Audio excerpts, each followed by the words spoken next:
All jokes aside, you know how niggas be like, I'm this and that for life, this and that for life. I'm on rest for life, nigga, this a blood oath. Hey, yo, Madara, here go a class for you, my nigga. 140 for the rebel. The world turned its back on me. I'm a cripple. We got soldiers, he got soldiers, but I got different ones. Ain't no way out, I'll tell you once. Don't pray for nothing, sin and curse. We can't forgive what's forbidden. Remain in them trenches. Trust in the Lord, but please forgive me for the times that I did. If rank is given, have your respect to your apprentice. Be about your business. Disloyalties and death sentence. Look, trying to pick up with a blind foot. They said there'll be many mansions. I'm just grinding for my time share. Them devils ain't playing fair. They hunt you like bad pal. But ain't no getting out the game like Jumanji. You take that oath, it's a Dundee. Try to deal death to a priest, you won't make it out in one piece. So you can stand, just make sure you got the heart. Say your name 3 times, and it's death to us part. So how you feel about this truth I done shown? This ain't the life you think, little nigga. I should want. Even your own people go disown. And the Lord said they hate you for my name, so you better keep it on. Ain't no more guessing, ain't no more questions. Make sure my election till I'm tucked away like George Jetson. Murder for capital, now it's murder at the Capitol. The world in amazement, we like fuck 'em, raise it. I pity those watching life as it goes by. Be giving mercy in this life, I don't know why. In pub smoke, never try to. They dead at home, my brother be the dead, it's all I don't. He's a photo, salute my nigga, salute my nigga. They like, how you stay focused? I told him I'm motivated cause of you, my nigga. Brotherhoods and weapons, still got weapons on the scene. And I never do my niggas like Bishop did Raheem. Never mind in all beliefs, they under anesthesia. Shorty say she leave me, said she wanna let that love go. Told I let that love grow. But if I bring you to my bed, that's a blood oath. So, how you feel about this truth I done show? This ain't the life you think, little nigga. I should want. Even your own people gon' disown. And the Lord said they hate you for my name, so you better keep it on. Yeah.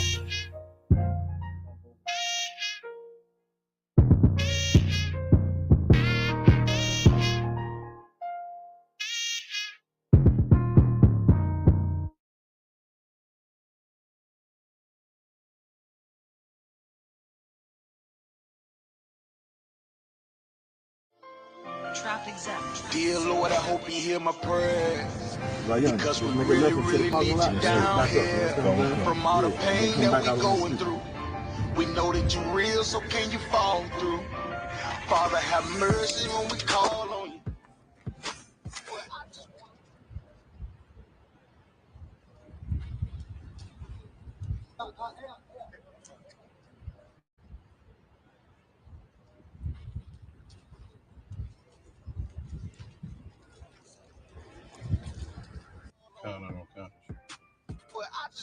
Before I say you, about 5 minutes. Waiting and to play with.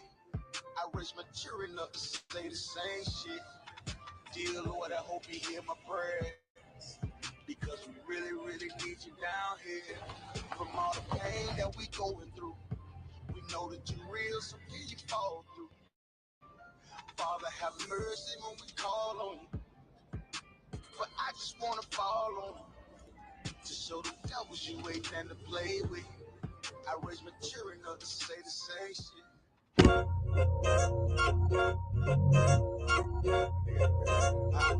Yeah. Go ahead. Come on, West. Go ahead. Go ahead. Rocking this shit. Yeah. Go ahead. Look, I keep it low to the T. U.P.K play for keeps. Ain't shit sweet. Got soldiers on deck, and my youngin' did a sweep. This a whole nother way. Go ahead. Tell him get the fuck off the beach. I'm in the field with the cleats. He ain't one of us here breach. Nigga, come through all black gully jack, man. All them niggas go retreat. Come through all black gully jack, man. All them niggas go retreat. I'm in the field with the cleats. He ain't one of us here breach. Come through all black gully jack, man. All them niggas go retreat. Go ahead. This shit is too easy. I'm on go, but they don't believe me. You know I'm winning with the team. Screaming, Vinny, VG. Hear them devils screaming out bloody murder. I'm about to close the curtain.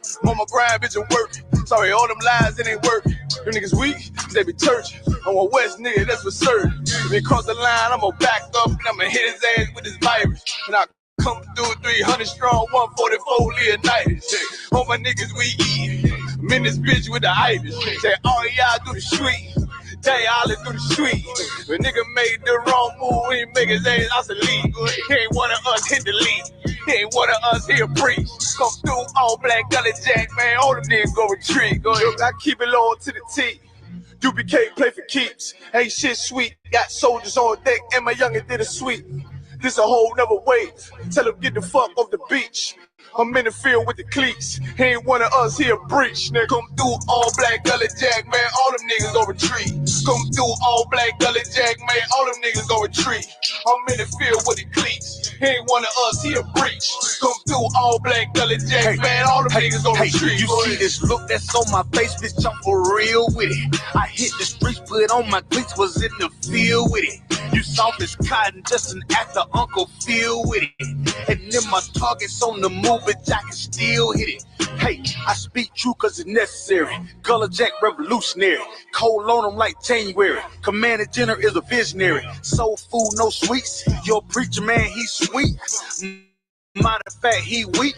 It's wartime for peace. Think you hard, nigga, you ain't. Fuck with us, nigga, you can't. You smart cars, we paints. We form up in ranks. We body bag this rap shit. All black, no bright shit. Real life, no cap, bitch. Fall on them, that's cap shit. I keep it loyal to the T. U.P.K play for keeps. Ain't shit sweet. Got soldiers on deck, and my youngin' did a sweep. This a whole nother way. Tell him get the fuck off the beach. I'm in the field with the cleats. He ain't one of us here breach. Nigga, come through all black gully jack, man. All them niggas go retreat. Come through all black gully jack, man. All them niggas go retreat. I'm in the field with the cleats. He ain't one of us here breach. Come through all black gully jack, man. All them niggas go retreat. Go ahead.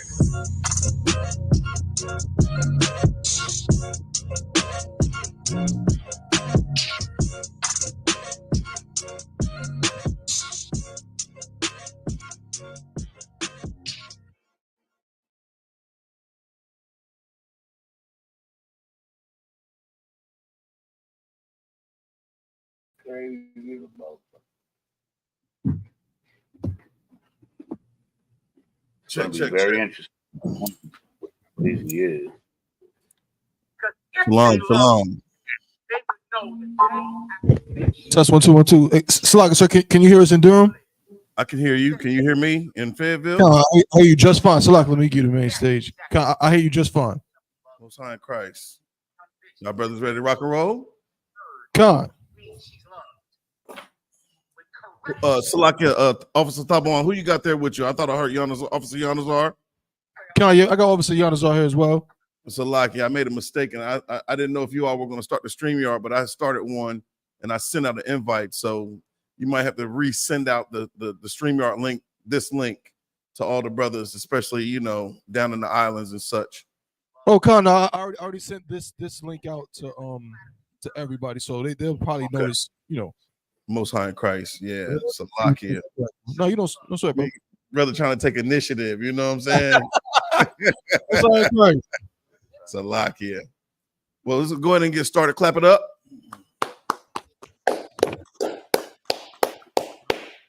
Shalom, Yahweh Bahashim Yahweh Shabarakatha to the brothers. Yahweh Shamar Alatha Bahashim Yahweh Shah to all the sisters. I'm priest and officer of 1,000 Bon Kayal, coming out of Fayetteville, North Carolina. And this is the Israelite School of Universal Practical Knowledge. We're coming out of 1 West 125th Street, Harlem, New York, under operational direction and command of Commander General YAHANNA. All right.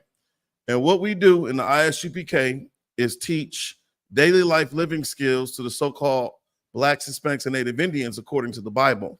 We teach Blacks, Hispanics, and Native Indians that they are God's chosen people, contrary to what the church teaches about so-called Blacks, Hispanics, and Native Indians. All right.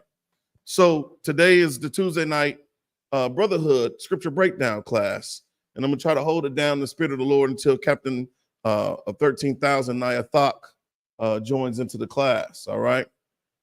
So Salaki, do I have a reader? Officer Yanazar, are you available to read, brother? Sir. Absolutely, sir. Most High in Christ. Let's go ahead and I've noticed that we have a surge of new students coming into the schools. All right. And it's a beautiful thing. Get a Lord a hand for that. I remember Captain Kaposh told us that, when we first opened our school here in Fayetteville, that, we were kind of discouraged because we thought that the classes were supposed to be filled up to the brim with people. And he told us, don't worry, you just keep putting your brick in, you keep teaching, you keep going out to camp, you keep fishing, and people will start to come into the classes. And we're seeing that now, So he spoke that into existence, man. And I'm grateful for that. He is definitely a priest and a prophet. But right. In other news, tonight is the Tuesday night Brotherhood class. And like I said, with the new people coming into the school, we wanted to refocus on what essentially got my attention or got our attention to bring us in from out of the world into the school. And it was the milk, so every brother in the I.S.U.P.K, especially if he's an officer, they're very familiar with these milk scriptures with respect to brotherhood. All right. And so if I can, Officer Yanazar, can you give me the book of 1 John chapter 4, verse 20? Book of 1 John chapter 4, verse 20.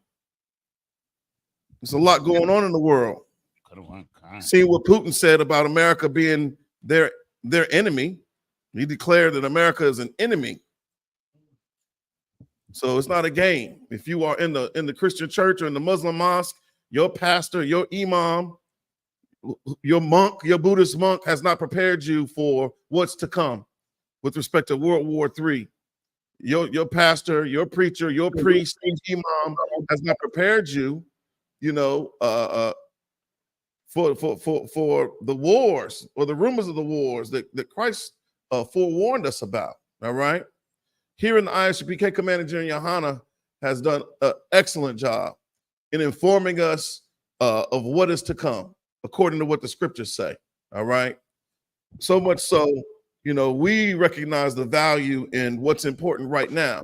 See, we don't have any control over these wars or Putin making a decision, to declare America is their enemy. We already knew that. All right. What we need to do as Blacks, Hispanics, and Native Indians is, remove our spirit from the world. All right. Learn how to separate from white society, Salakia. All right. Learn how to separate from our oppressor society and for us to gather ourselves together, as Zephaniah says. Okay. We have to learn to gather ourselves together in the spirit of the Lord and the spirit of righteousness. And there's only one place on the earth where that is happening, and that is here within the Israelite School, Universal Practical Knowledge. All right. And so what we do is we teach brotherhood. Brotherhood is synonymous with sisterhood. All right. If you can, Officer Yanazar. One concert. This is the book of 1 John chapter 4 and verse 20. Right. If a man say, I love God and hateth his brother, he is a liar. Who says that they love God? Who professes to love God on the earth today? Christians. Who? Christians. You said Christians, right? Yes. The Christians, Christian pastors, the Pope, the president, your local politicians, all these people, your mama, your daddy, your auntie, all these people profess that they love God. But in spirit and in truth, we see that they hate their brothers and sisters. And what I mean by hate just means separation. All right. All right. So when you think of all the dysfunction that is bred within the Christian church, that the people that say they love God are the ones that don't, just based off of their actions. There's a lot of lip service. This verse is about people showing lip service, especially with respect to the Most High. All right. You said, if a man what? Say, I love God and hateth his brother. How are some ways that we hate one another? Because Blacks, Hispanics, and Native Indians have to realize that we are one family. We're one nation. All right. our progenitors or our forefathers was Abraham, Isaac, and Jacob specifically, whose name was changed to Israel. He had 12 sons. Of the 12 sons, they became the chiefs or the leaders of the tribes, the 12 tribes. They call it the 12 lost tribes, but in the I.S.U.P.K, we know who they are. We know these people actually existed then and who they are today, all right? So you don't have to look at the Bible as being some fantastic book of mythology. This is not a comic book, all right? This is the real record of God's chosen people, all right? So if you're so-called Black, Hispanic, or Native Indian, figure out who you are according to the 12 tribes chart. You are the seed of your father, okay? There's no getting around it, okay? So the so-called Negro would be who? Who are the so-called Negroes according to what the 12 tribes chart conveys? So I guess, so if I may, Go ahead. It would be the so-called African American. Yeah, the so-called African Americans. But we know we're neither. We know we're not African. We're not the descendants of Ham. We're Shemitic. We come from Shem, right? And we know we're not American. They named us after two oppressors, Amerigo Vespucci and Leo Scipio Africanus. One was an Italian merchant. The other was a Roman war general, okay, who was coined with the colonization of the dark continent, all right? We are neither. We don't look like the people that they name us after at all. We don't share any of their characteristics phenotypically nor spiritually, all right? So you have to understand that this book is about Blacks, Hispanics, and Native Indians, all right? And when we get back to that chart, you know, you think about who the Native Indians are, right? When's the last time you seen a Native Indian? You think of the tribe of Gad and the tribe of what? Reuben. Give me some more of the Native Indian tribes. Issachar. I don't want Issachar is a Native American as well. Yeah, you know, that's real. That's funny there because, you know, most people look at Issachar as being, you know, Hispanics, right? They do speak Spanish, all right, and the different dialects of Spanish or what have you, but they are Native Indians too, right? So that's a real tricky thing, all right? This is how I know that we're all related as Blacks, Hispanics, and Native Indians, all right? It's overlapping when it comes down to who we are because all of our uncles are related, right? Anyhow, Salakia.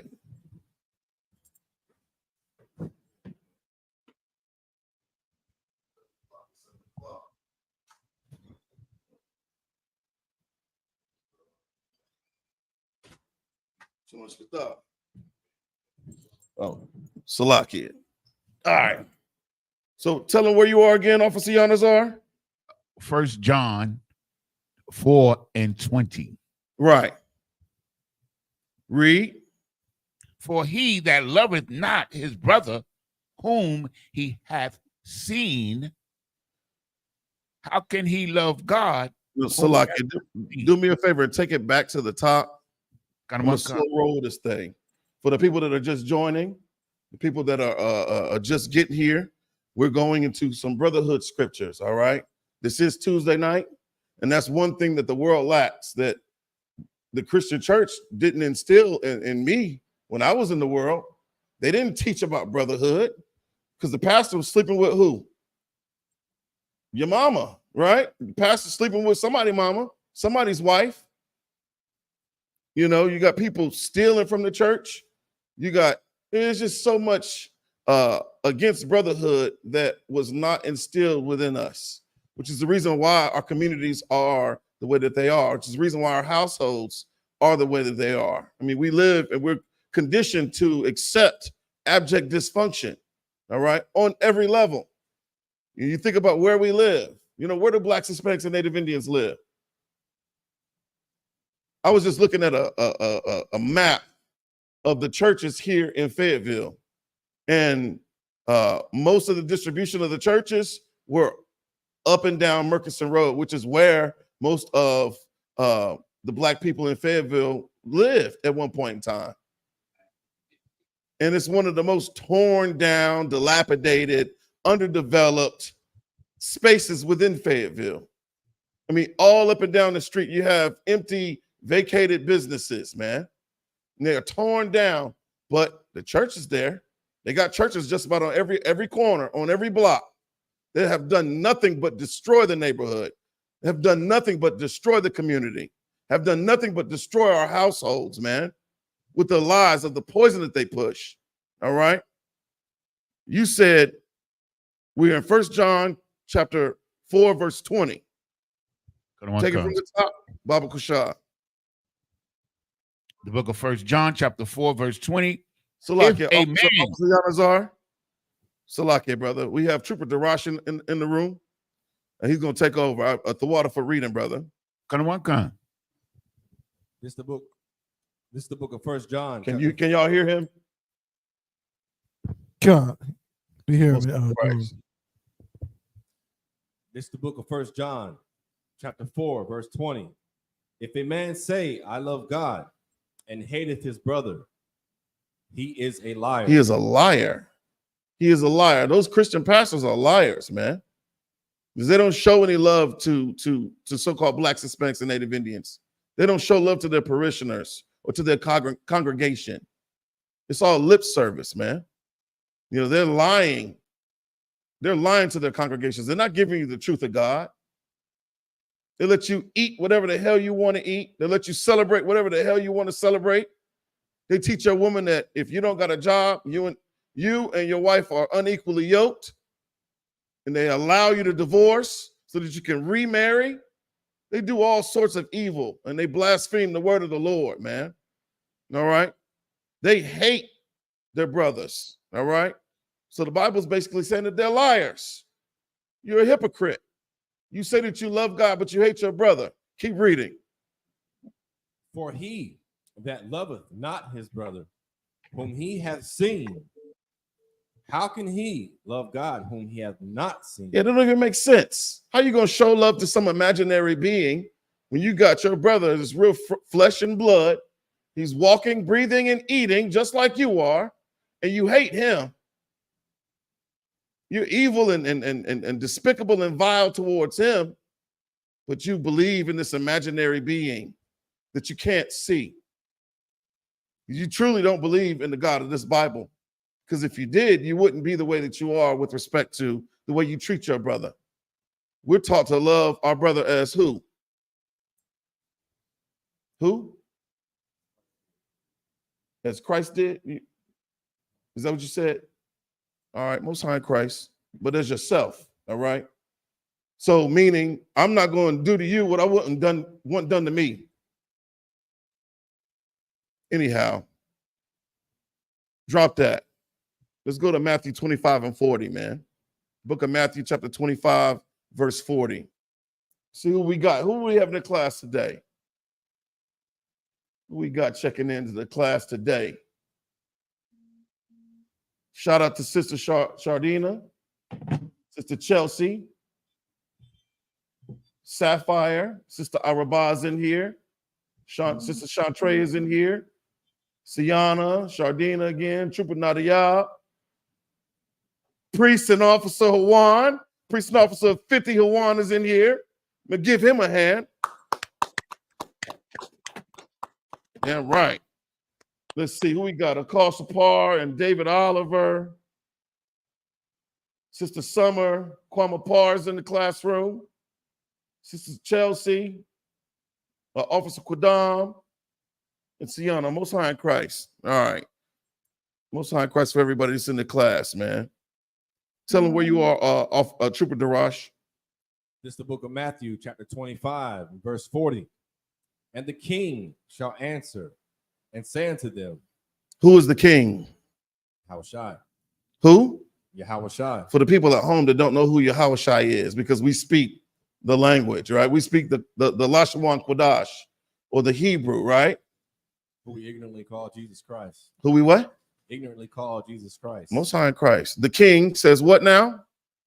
Shall answer and say unto them, verily I say unto you, inasmuch as ye have done it unto one of the least of these my brethren, ye have done it to me. Done what? What? This is written in red, right? So we know these are Christ's words. Christ is speaking here, right? Okay. So what does this mean? They say Christ spoke in parables, right? Is he being straightforward and direct right here with this statement? He's pretty much stating that whatever you do to another brother, it's like you're doing it to me. Most High Christ. Okay. All right. So some of the things that we do. Oh man, what did I do? It's a lock here. Pushing buttons. Right. So read it again, Darash. It's the book of Matthew, chapter 25, verse 40. And the king shall answer and say unto them, verily I say unto you. Truly, right? Truly I say unto you.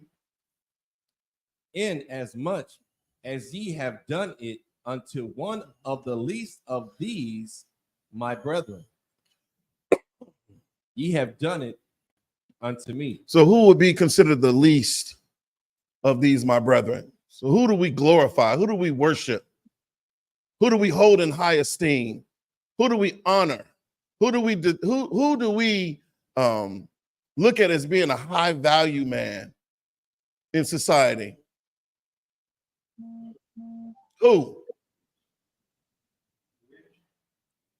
The rich, the famous. I guess I just got called on people. The entertainers. Like who? Give me some names. Jay-Z. Most High Christ. You threw Jay out there. All right. Jay-Z. Who else? Kanye West. Who else? Y'all bashing the men. Y'all male bashing in here. What about some of the women that we look to, that we honor and hold in high esteem? Kamala Harris. Who else? Oprah Winfrey. Why? Why do we honor them? What is it about them that makes them so special? That makes them so different? Salakia. Go ahead, Officer One. If I could, I mean, it's obviously, you know what I'm saying, because they got money, but I guess, you know, psychologically, it's like, I guess people tend to respect or revere people who have something that everyone else wants but feels like they can't get. So, you know, we look at Oprah Winfrey like she's, you know, a freaking superhero because we living in the ghettos.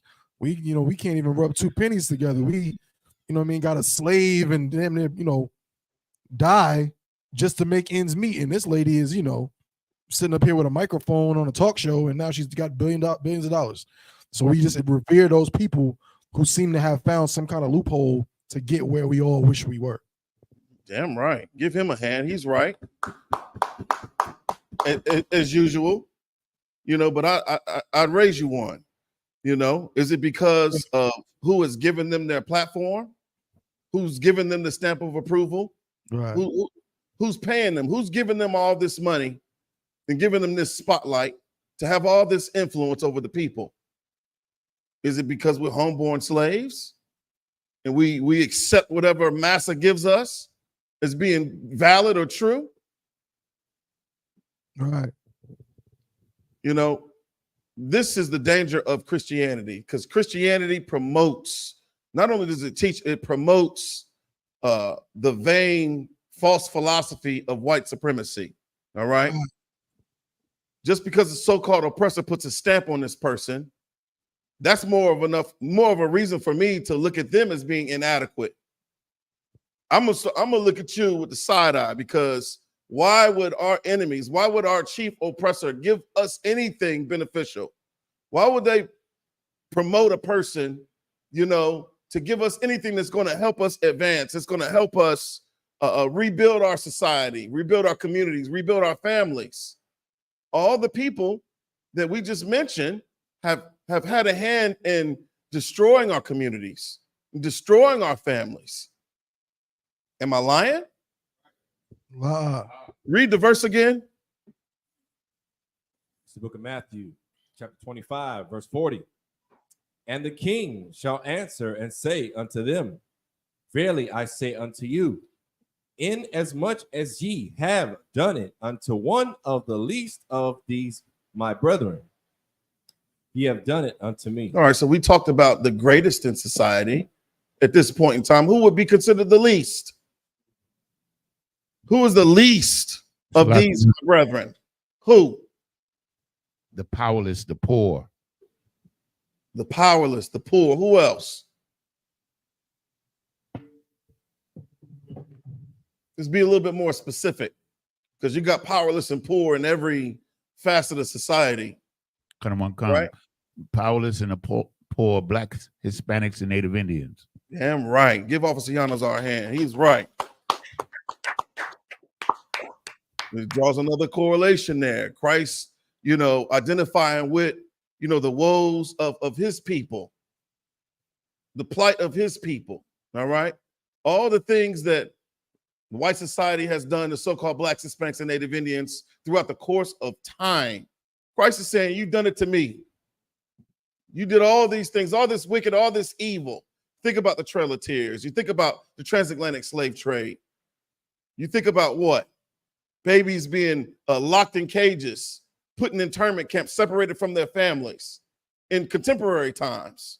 Christ said that you've done this to me, right? But we can even look internally with respect to our own issues as a family.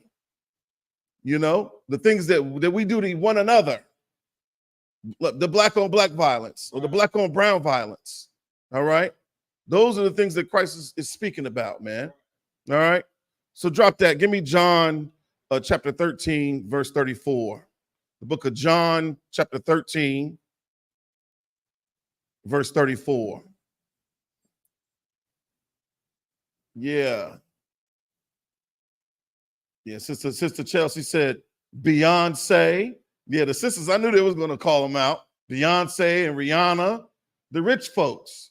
Somebody put Kevin Hart, Officer Juan. Oh, man. Most High Christ. The water for being in the class tonight. We're in the book of John, chapter 13, verse 34. It's the book of John, chapter 13, verse 34. A new commandment I give unto you. A new commandment. Who's speaking here? Christ. How do you know that? It's written in red. Right. And Christ is saying what? A new commandment I give unto you, that ye love one another. Right. As I have loved you, that ye also love one another. This is really specific. Who is Christ talking to? Who is he talking to here? Is he talking to the whole world? Because the Christian church are how you believe that Christ came and died for the sins of the world. All the other nations, but not the nation that God chose, not the so-called blacks, Hispanics, and Native Indians or the Israelites, but everybody else who didn't receive the laws. That's what the Christian church teaches. We're not talking about the world without end, according to what the scriptures say, with respect to Israel. The church wants you to believe that God loves everyone, right? And we know in here that that's a lie, albeit he created every nation. But he created them to serve specific purposes, man. He didn't create them to be ruling over you as they are today. All right. And it's so spiritual. It's so poetic. They're serving us right now, even though they might be eating high off the hall. They might have their businesses, but even in their businesses, they serve us. They frying us what? Fried rice and 4 chicken wings, right? Who's doing your mama's feet? Your baby mama feet? Who? The who? Yeah. So that's what they're doing. They're serving their purpose, even though they still oppress us. It says a new commandment. Is this a new thing?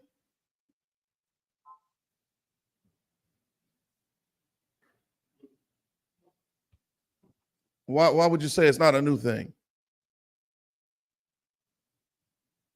Why would you say that? Is Christ the only man that laid down his life for Israel, or sacrificed for the greater good? He is. So all the priests and prophets before him, their sacrifice is null and void. All right, read it again. John, this is the book of John, chapter 13, verse 34. A new commandment I give unto you, that ye love one another, as I have loved you, that ye also love one another. Right. And give me some examples of how Yahawashi was showing love to other brothers and sisters, man. What was he doing? What made him so radical in the sight of the Sadducees and the Pharisees? What made him so radical in the sight of just society at the time? What was he doing that everybody else wasn't? Salakia, sir. Go ahead. Who is that? Who's speaking? Officer Yanazar, sir. Christ, Officer Yanazar. Go ahead, brother. He was mainly showing mercy and generosity and brotherhood to the poor, the outcasts, the people that the people in power were ignoring, except when it was time to collect tithes. Sound familiar? It sounds damn familiar, brother. It sounds familiar. It sounds like them Christian pastors, man. It sounds like, the Christian church that has done absolutely nothing to allow to bring the Lord, allow the Lord to turn his back. They've done everything to have the Lord turn his back on us, but as far as the Lord turning back and being that, being our power, as the scriptures say, the Christian pastors, they promote everything against the Lord loving us and protecting us,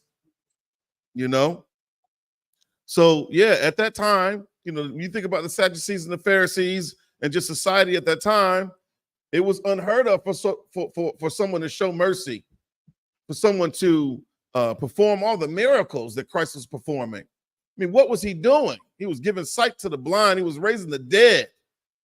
I mean, he was casting evil spirits off of people. I don't see that happening in the Christian church, man.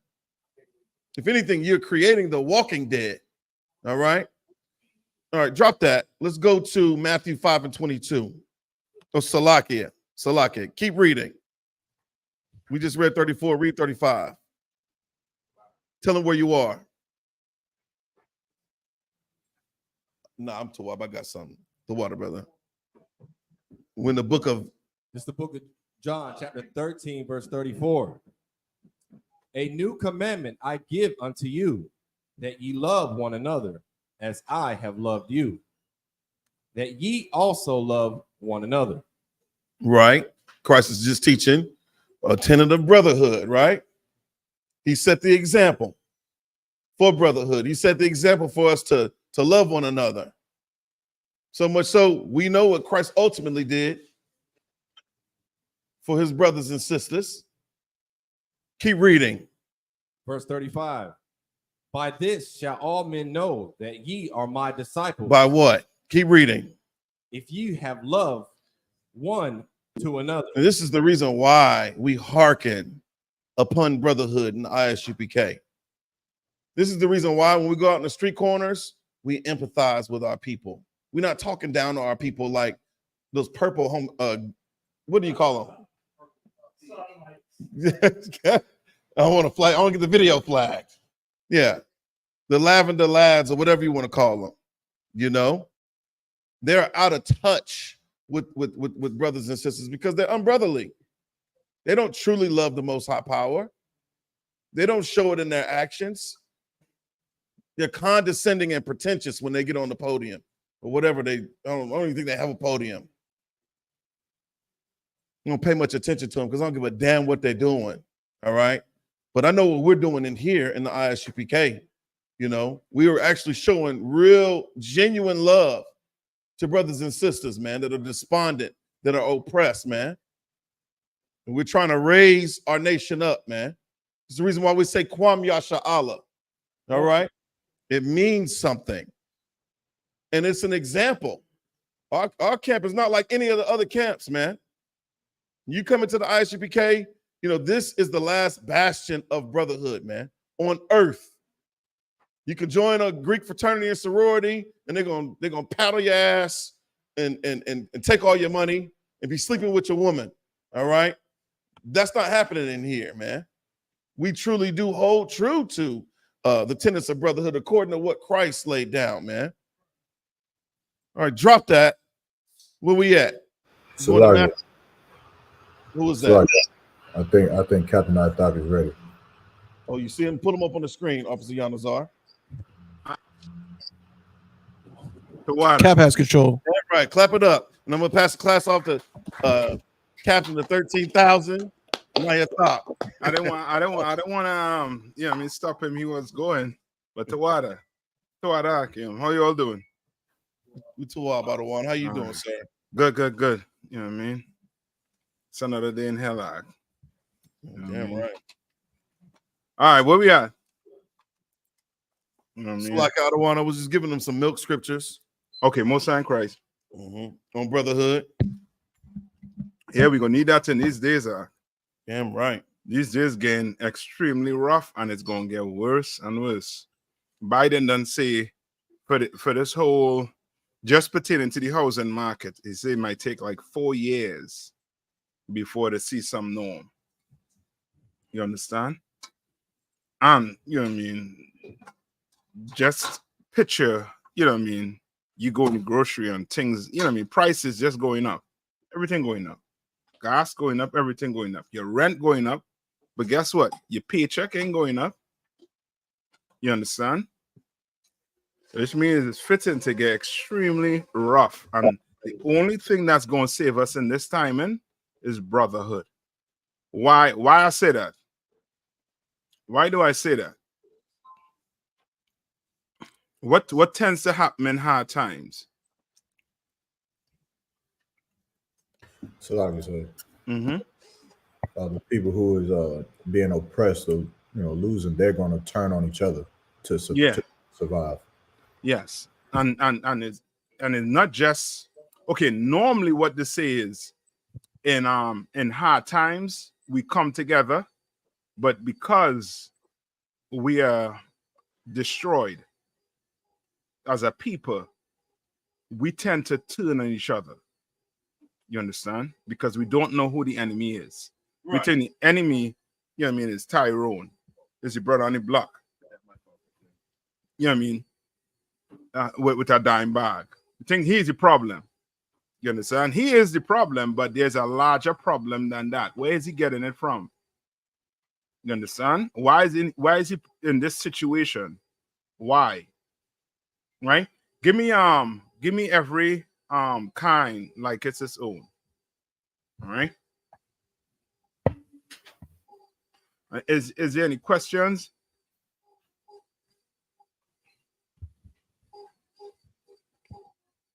Salaki, sir. I don't see anything online at the moment.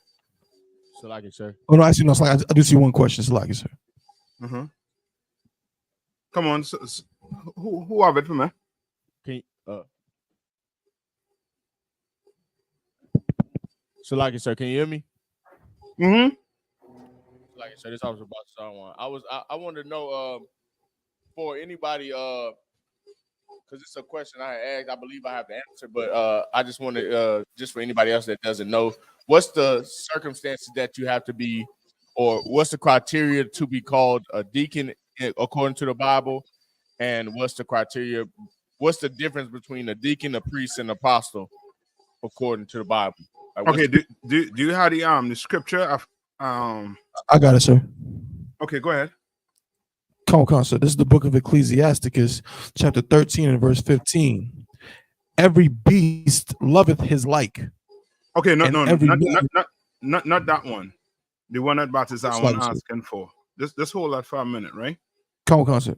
I think I said in Timothy. Kind of one concert, so like 1 second. First Timothy. All right. And then who has his on the van?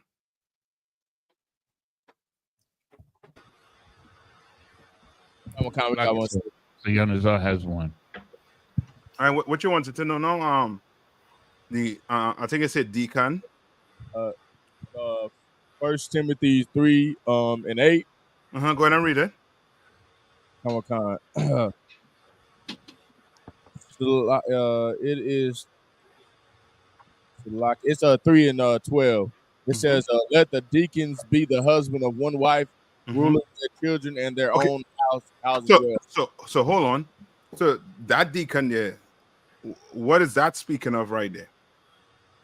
That's talking about your one faith, one truth. It's talking about having one doctrine, meaning like your one wife is the church. Like I know what it's speaking about, but what would be the criteria for someone back in that day, other than have one wife? Like, what's the difference? If that's a better way. Okay, just think today with the rank, ain't nothing change. Just think today with the rank. Today we don't call ourselves what, deacon.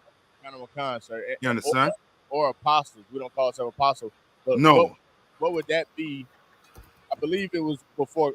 Before Christ came. That's why we called ourselves that. And then after Christ, we were just known as priests and prophets. Salaki, priests. But I was saying, like, what would be the criteria to be called those names, or that's just what we was calling ourselves before Christ came? Okay, that is okay. Don't think you're calling yourself that. That is something that has to be what in here. What you have to do to become an officer? You have to. Well, let's very good. You have to earn it. How you earn it? First, you have to be what? You come in, be a student, you learn. Right? Then you become a what? Trooper. A trooper. Right? When you become a trooper, then what's the next step? Say that one time? Officer. But give me what's the process? What's the process? You have to you be watched. They look after you, see your qualities. Then they see you ready for the test. They give you the test. You pass the test. No, that's it.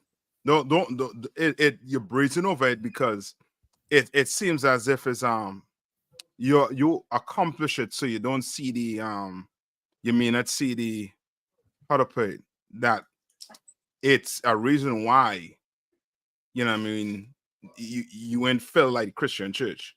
You understand? Because that there in itself is a, how to put it, is a for lack of I believe the best term for it is a test. Because plenty brothers come in, they're from student, they become the trooper, but then to make that other step, some of them will do what? They will leave. You understand what I'm saying? Right.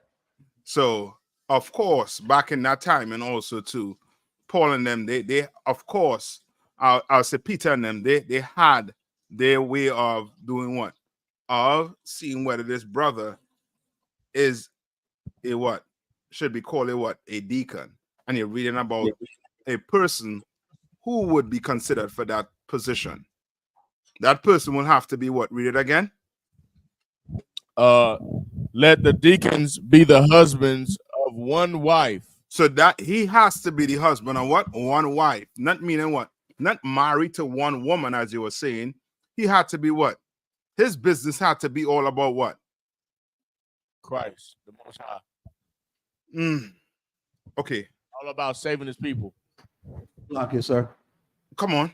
The school. Yeah. Oh, everything you said, Batizar one, is kind of is correct, but I want it's too vague. If you understand what I'm saying.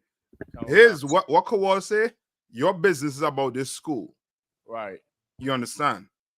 You do everything. You go get a job. You basing that job on what? On the school.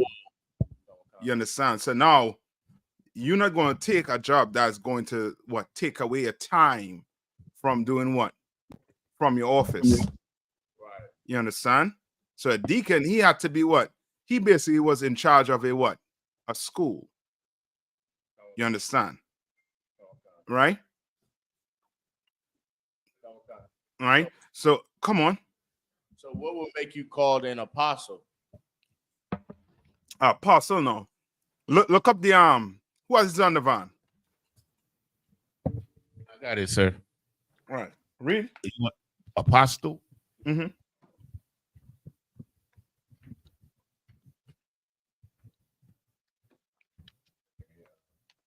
You got it, Jonathan? Or you're still looking for it? I'm still looking for it, sir. Okay, and it's on the van, right? Sir. Okay. Just for until Yanez get it. It's almost like it's I got like, it, sir. come on. This is the Zondervan Compact Bible Dictionary, page 48, Apostle. One sent forth, a messenger, one chosen and sent with a special commission as the fully authorized representative of the sender. Right. So it's like Christ, then you'll have who? Who was Peter. considered an apostle? Peter. Right. Meaning what? Peter was in charge of all these what? Schools. You understand? So, So we don't use apostle either. No. Either Christ came. No. We don't use it because the Christian church done, you know what I mean, they done abuse that name mark. So the reason I'm asking is because I read to a Christian and he was like he was a as a deacon, because I was breaking down like little small scriptures to him. And I was like, we wouldn't use that word today. Just don't back to that one. I don't know why I'm having a hard time hearing you. Hold on. Let me see if it's me. No, my volume all the way up. Okay, so we have a hard time hearing him also in Durham. Can you hear me now? There you go. Perfect. That's it. Better. That's better. The reason I had asked the question was because I had ran into a Christian. I was breaking down like small scripture to him, and he had referred to me as a deacon. And I was like, well, we don't call ourselves deacon because the Christian church sustained certain terms that we used to call ourselves, such as Christian, deacon, apostle, so on and so forth. But I just really wanted to know the correct breakdown. Other than that, as to what worked back in the day, what would they be back in the day? What would they be today? We would be that today, correct? The apostles and the deacons. We just don't call ourselves that because of the stain on it, correct? Okay, apostle will more so be like Commander General YAHANNA. Kind. You understand? A deacon will be a brother who's over a school. Okay, kind. You understand? Okay. Like a brother who is, you know what I mean, in charge of a school. Right. You understand? And then below that, I believe is now you're going to what, disciples? Kind. You understand? But you know what I mean, we have ranks in here for a reason, you know what I mean? Because we are army, you understand? Let them Christians hold on to that garbage. Like for example, your Lavender boys. You understand? Right. They call themselves that because they are a Christian church. You understand? All right. It's like the word Christian. The word Christian is in the Bible. What does the word Christian mean? Shalakia, a follower of Christ. Yeah, but we don't say we Christian. We say we what? We Hebrew Israelites. You understand? We're from the tribe of such and such, and we would one west. We're from 1 West 125th Street, Harlem, New York. You understand what I'm saying? Like the Christian church done, brother, they done, you know what I mean, mess, you know what I mean, setting things up in this Bible. Like, for example, fellowship. You don't ever want to be heard saying fellowship. You understand? That songs, you know what I mean, like, you know what I mean, have you ever been swallowed? That's what it sounds like. You understand? You don't wanna say that. You know what I mean? But you're good. You're good with that.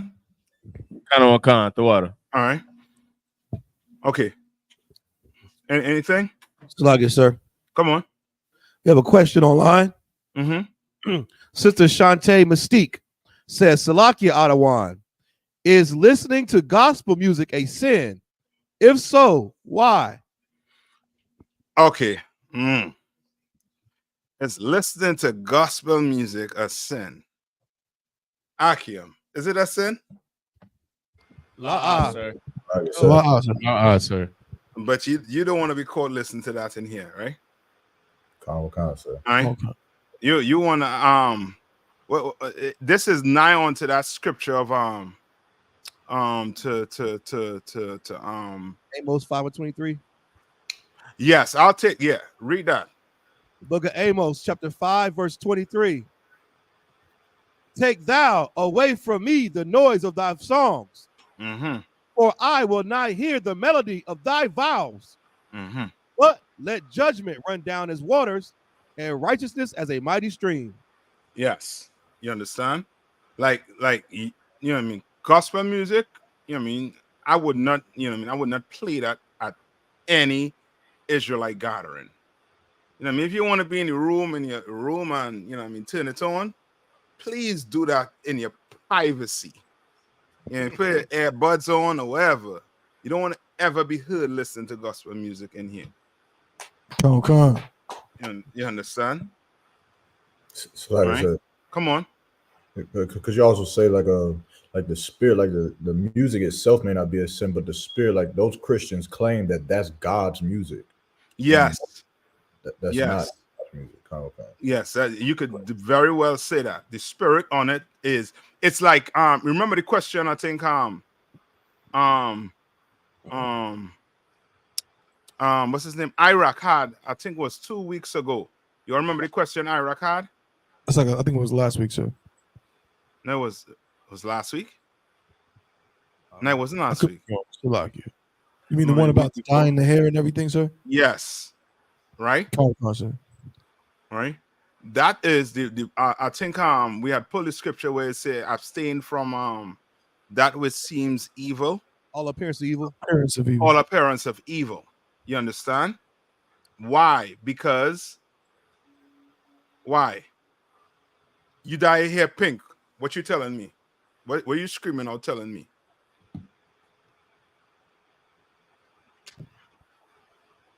Okay. Like it, sir. More than likely, you're some kind of degenerate. More than likely. Degenerate. I wish. More than likely, a part of the LGBTQ community. You understand? You better not come up in here with no, you know what I mean, pink dye in your hair. You understand? Bible says abstain from the help me. Yes. From the appearance. Yes.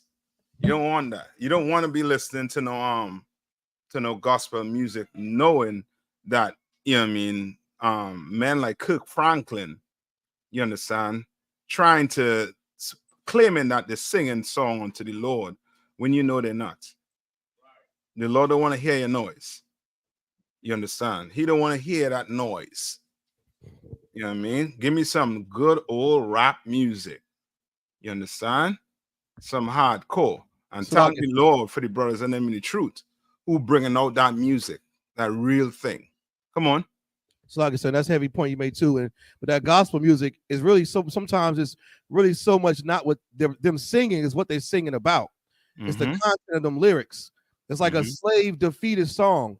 And the I.S.U.P.K, since I came in, they've been breaking that down as far as the gospel music and how it is destructive to the black community when it comes to the Christian church. And Kirk Franklin just doubled down on our stance because he said he wrote most of his hit songs butt naked on the piano bench. How could I forget that? And if that's not if that don't make things worse, that all the top leading gospel male singers were all molested, and they admitted it. You got Donnie McClurkin was touched. You understand? What's the other brother's name? Like 3 or 4 of them. And what the crazy part about it, I'll be brief, is that they sing songs that are applicable to loving everybody and white Jesus and the fetus song. Like they're not songs where the King David, about destroying our enemies and coming against people. It's what they're singing about is why we don't listen to gospel music. That's it. You know what I mean? And it's violent, disgusting. That's right, sir. You know what I mean? You listen to that, you know what I mean? You had to be, you know what I mean? You really don't know about the U.P.K. You know what I mean? And you may not want to sign up for this job. You know what I mean? But I know the Lavender lads would love to have you. You know what I mean? So like I said, Come on. I think the sister had a rebuttal to the breakdown you gave. Come on. She said, so to listen to rap music with swearing is better than songs used to praise God. Yes. Yes. So like I said, come on. If I may, this has always been like a funny topic to me, but we always try to claim that the gospel music is the music that praises the Most High, as if there isn't examples of songs that were sung in the Bible. In Exodus chapter 15, the very first verse says, "Then sang Moses and the children of Israel this song unto the Lord." And if you go through the scripture, it talks about how Moses, where we triumphalized over our enemies, and how the Lord, put the captains of the Egyptians at the bottom of the Red Sea and freed his people, which is this is a song literally talking about unaliving all the Egyptians and their sons. And that's a song that was sung to the Most High. So I just never understood how we flipped it and made, oh, Jesus save me, become God's music all of a sudden, so like. And give me that verse where it talks about you worship me with your mouth, but your heart is far away from me. So like I said, come on. So like I said, if I may, like when I read the Bible, like all of the songs that are really accepted by the Most High are the songs that we sing after we get a victory over the enemy. Say that one more time. The songs that are accepted by the Most High and written about are always the songs that we sing after we get victory over our enemies. Yes. And those are the songs, like the song that we're going to sing after Christ destroys this devil. That's going to be the new song. That's going and also to give me the Psalms where David say happy are they Psalm 137. Yeah, give me that one where it speaks about it. You understand? Go ahead. Matthew 15:8, if you want to go ahead. Yeah, read that for me. This people draweth nigh unto me with their mouth, and honoreth me with their lips, but their heart is far from me. You understand? And that's your gospel music. That's your Christian church. You understand? They talk about Jesus, I love you, and guess what? Guess what they're doing? They have a husband, but then back with the preacher. Right. You understand? Or then in the basement of the church eating pig knuckles. You understand? Or pig nose. You understand? They don't love the Lord, and the Lord don't want to hear that type of music. And I will not even. I'll faster let my son listen to rap music than gospel music. You understand? But guess what? Guess what? At the end of the day, it's just what? It's just what? Music. Just music. It's just music. That's all. Come on. Could you also say that like that gospel music is a false reality? Like if I listen to King Von, at least I'm gonna be able to go out this house ready for what this world has to offer. But if I listen to that gospel music, I'm gonna think that God really loves everybody, and I'm gonna be safe. When really, I feel you on that, but don't so much think. You know what I mean? King Von and them, they're not in the truth. That's just for entertainment. You understand what I'm saying? But I'd rather listen to that. You know what I mean? Him give me some story than to listen to some man sing Sweet Jesus. You understand? Some man sing to another man about how he love him and this, that, the other. The Lord is vile. He will vomit right on stage in front of you. You understand? You all saw the tape with Kirk Franklin in Jamaica. It was Jamaica KR1. One can, sir. When he was, see if we get that video, KR1. One can. See if we get that video. You all need to see your Christians in action. You understand?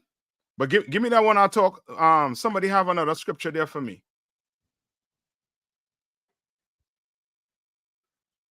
Who holding the other one I asked for? You talking about the one? You know, every you know thing wants to be with its kind. No. Psalms. The one in Psalms. Oh, Psalms 137. Mm-hmm. Sorry, verse 4. No, I think it's 147 or 137. Salakia, sir. Me send the link in the private chat here. Okay, man. Yeah, okay. Come on. It's the book of, you got it, though. This is the book of Psalms, chapter 137 and verse 9. Happy shall he be that taketh and dasheth thy little ones against the stones. Mm-hmm. Right? Verse Now, 2. understand that. Understand that. What is he saying there? Is he singing about I love you, Jesus, and I'm your man, and I'm this, that, the other? No. What is David saying? Read it one more time. Come on. This is the book of Psalms, chapter 137 and verse 9. Happy shall he be that taketh and dasheth thy little ones against the stones. Mm-hmm. Read on. Come on. That's the end of the chapter, sir. Right. I can jump a little bit early. Yeah, come on, get some pretext there so they know that this, you know what I mean, the Psalms here is, you know what I mean, this is one of the Psalms. If a Christian tell me to read in the church, I'll be shocked. Come on, sir. I can start at verse 1 and just read through it quick, sir. Come on. It kind of breaks down the whole thing, if I could. It's the book of Psalms, chapter 137 and verse 1. By the rivers of Babylon, there we sat down. Yea, we wept when we remembered Zion. We hanged our harps upon the willows in the midst thereof. Verse 3. For there they that carried us away captive required of us a song. You understand? That is what rap was made on. Us singing about what? About our what? Trauma. The blues is what? On the work that we were doing in them fields. That's why they call it the blues. You understand? This thing they call gospel music, that is straight up seduction to Satan. Right. You understand? Like what you singing about, you in hell, and you singing about everything gonna be okay. Right? Now, David, I got you. All right? No. Let me see if I could pull this up here quick for you. All right? Hold on. What's your boy Cook? What's your boy Cook, Franklin? Y'all can see him? Come on, sir. And I mean, for lack of better words, a wife beater. Back in business, y'all. So we have Kirk over getting it in. Hold on. Let me go all the way to. We have Kirk over. Show goes along, man. He's just moving around, man, and it's funny. His whole action is what? Feminine. You know, it's like he's trying to contain himself, but then he can't contain himself, and he's like, y'all can hear it. Turns around and come on. A little bit, but I don't want to shake too much. So it's like, man, it's a lot. It's a lot what's going on here. Yeah, you might get kicked out of the U.P.K. Listen to this gospel music. Okay, maybe he's dressed improperly, but at the same time, he is in Jamaica. It's hot, it's tropical place. Yeah. That brother, he just trying to be kind. I don't know. You know, I think yes. He's just nasty and vile. They leave it like that. Come on. All right. And also too, right, just to be clear, right, with the sister, right, she says, so listen to rap music with swearing. When she says swearing, is she meaning using curse word? Come on, sir. Okay. Yeah, that ain't nothing wrong with that. You know what I mean? What did Paul say about it? Do I may be rude in speech? Yeah. You understand what I'm saying? Not in knowledge. You understand? Sometimes brothers really be trying to, give you a message in the rap. As I say, in the early rap music, right? I know so much the history on it, but I know in the earlies, brothers were actually singing about the, the oppression they was going through. It's only now because the oppressor took it over. Most of us don't know, but most of these small hats, they more than likely have writers that write for these brothers right now. You understand? So basically, they're telling them what to sing. You understand? So now it's almost like, shoot this, kill, alive this, all this in the music, when really and truly back then it was about the oppression we was going through. You understand? No different than what the brothers in the truth singing about today. You understand? That's real rap. That's real, that's it. And they're bringing that back in the earth. You understand? Ain't no small hat gonna come in here and sway that. We're gonna keep it authentic. You understand? All right. Now, I think somebody else had a question. I think David Oliver. You see the question there? I think it's Colossians 1:20. Concert. Right? Young Go man ahead. David. Go ahead. I'm gonna get the scripture. Y'all come on. Bring it, man. Bring all the questions. This is the book of Colossians, chapter 1 and verse 20. And having made peace through the blood of his cross, by him to reconcile all things unto himself. Why is it saying by that? Him. Why is it saying? Why is it saying he made peace? So like it said. Because he made peace between us and the Most High. You know what I mean? Because very good. Precept. Precept.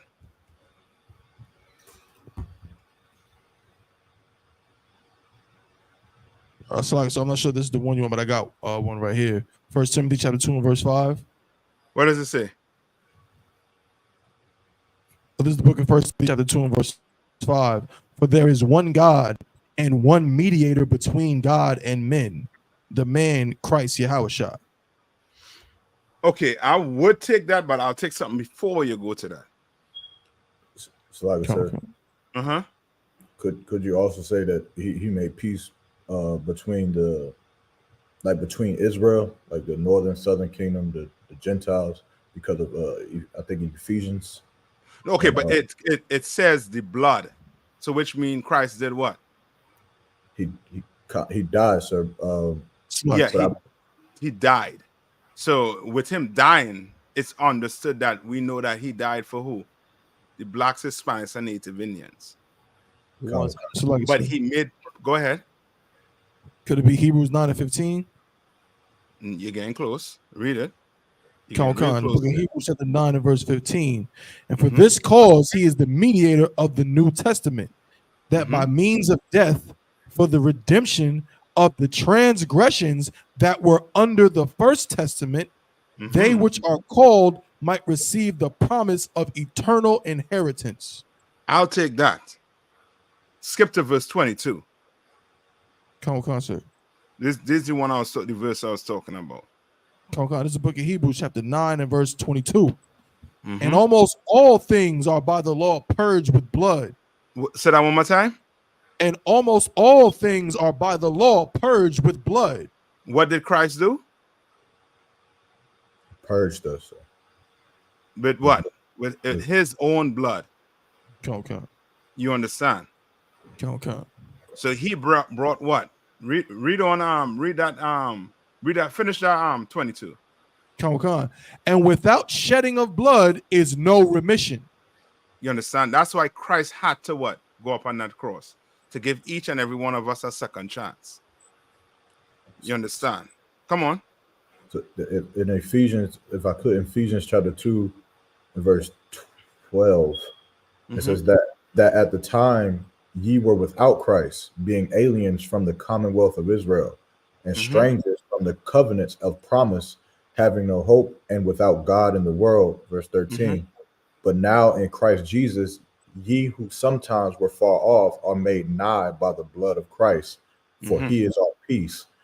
So is this like that is it also too? So it's all like he died for all of that. Yes. Because once you talk about Christ dying, Christ died for the blacks, Hispanics, and Native Indians. You understand? That's the piece they're talking about, right? Go back to Colossians.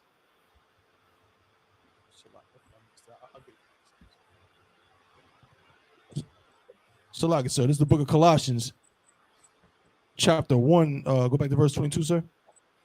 No, 20. I tell you, brother, I asked for 20. Come. The book of Colossians, chapter 1 and verse 20. Salaki. And having made peace through the blood of his cross, by him to reconcile all things unto himself. By him, I say, whether they be things in earth or things in heaven. Read on. Come, verse 21. And you that were sometime alienated and enemies in your mind by wicked works, yet now hath he reconciled. You understand? Meaning what? He died for me and you, so that me and you have a second chance. That means we should do what?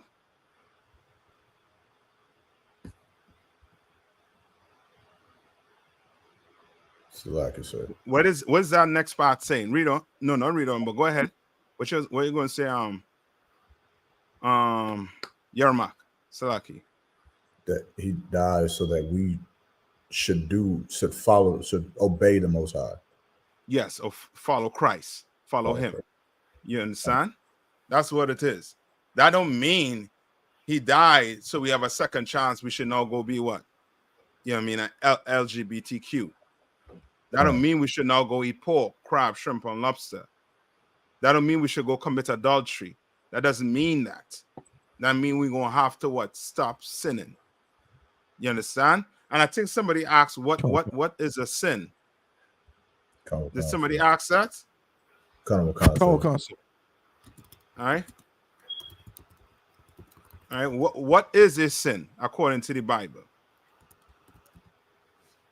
Give them it in. Go ahead. It's 1 John chapter 3 and verse 4. Yeah, so read it for them. I think it's Bronx Girl Tales.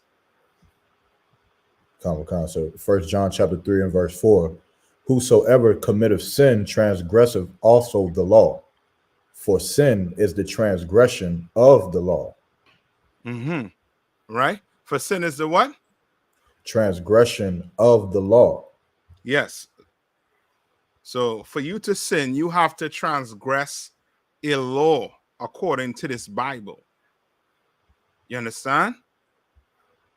And what are some sins? Men sleeping with men.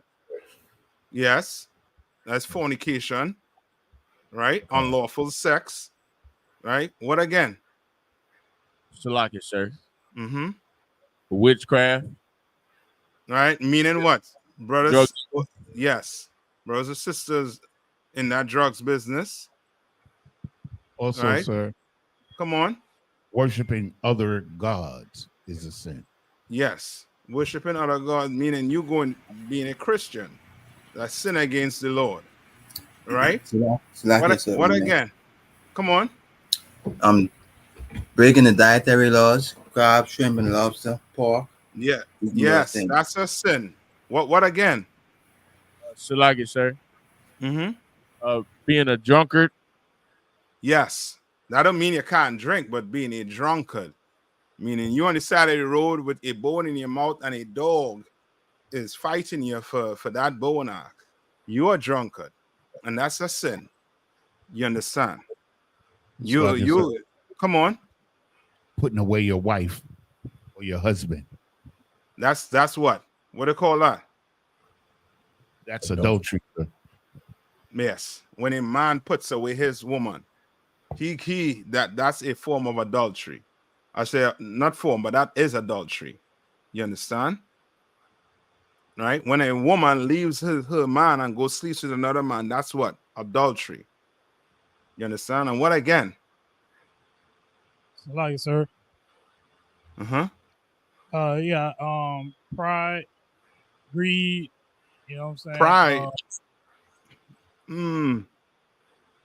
Like in the terms of like how our oppressor, you know what I'm talking about, like how they so prideful, like nobody, you know, it brings out that sin, that arrogance of nobody is gonna bring me down. Okay, those so much use the pride, right? The Bible does say before a great fall, pride coming before a great fall. You understand? But there's a good pride, right? There's a pride to know that you are Israelite from the tribe of Judah, from the tribe of Isupk. That's a good pride to have. You understand? But it's not sin. You understand? But what is a sin? You talking evil of what? Of your brother. Right? That's a sin. You understand? And that's something we seem to pass up. You understand? I come and tell you something evil about your brother, I just committed a what? A sin. You understand? All right? So like I said, come on. It's a kind of a silly question, but like the difference between like the commandments and the laws. I know like the laws, you know, like the Old Testament, they were enforced by the Levitical priest. So, for example, a man cross-dressing or wearing a woman's garments, you know, if he was found in the market wearing something like that, he would be he would have to face a judgment for breaking that law. Our law. But so this the part is the question is that law like enforced only if the priests see it, like if you in public, or like what if a brother, now I hope nobody's doing this, but what if a brother is at home and he wants to wear women's panties right around the house, around his house, nobody's seeing it? Hey, who doing that? Raise your hand. It's just, you know, it's an extreme question, but with that at that point, if he's doing something that no one sees it, is it at that point left for him to get punished by God, or is, you know? So, remember, the Bible speaks about the angels taking what? The report up to the Lord, Jacob's ladder. You understand? So the angels see you doing that. Guess what? They're going to report it to Christ. Proverbs 15:3. Say that one more time. Slack is Proverbs 15:3. Go ahead. The book of Proverbs, chapter 15, verse 3. The eyes of the Lord are in every place, beholding the evil and the good. Yes, that's a perfect scripture. So you know what I mean? Some man putting on his woman drawers, you know what I mean, and looking at himself in the mirror. The Lord seeing it. You understand? The Lord seeing that evil. And So he like going for sure bring it out. Come on. So like I said, if I could, based on the overseer Mark's question, so now, and this is where like going back to what he was asking about the laws and, you know what I'm saying, the commandments, and also even the topics. If I could, 1 minute, 1 minute, Tabo one.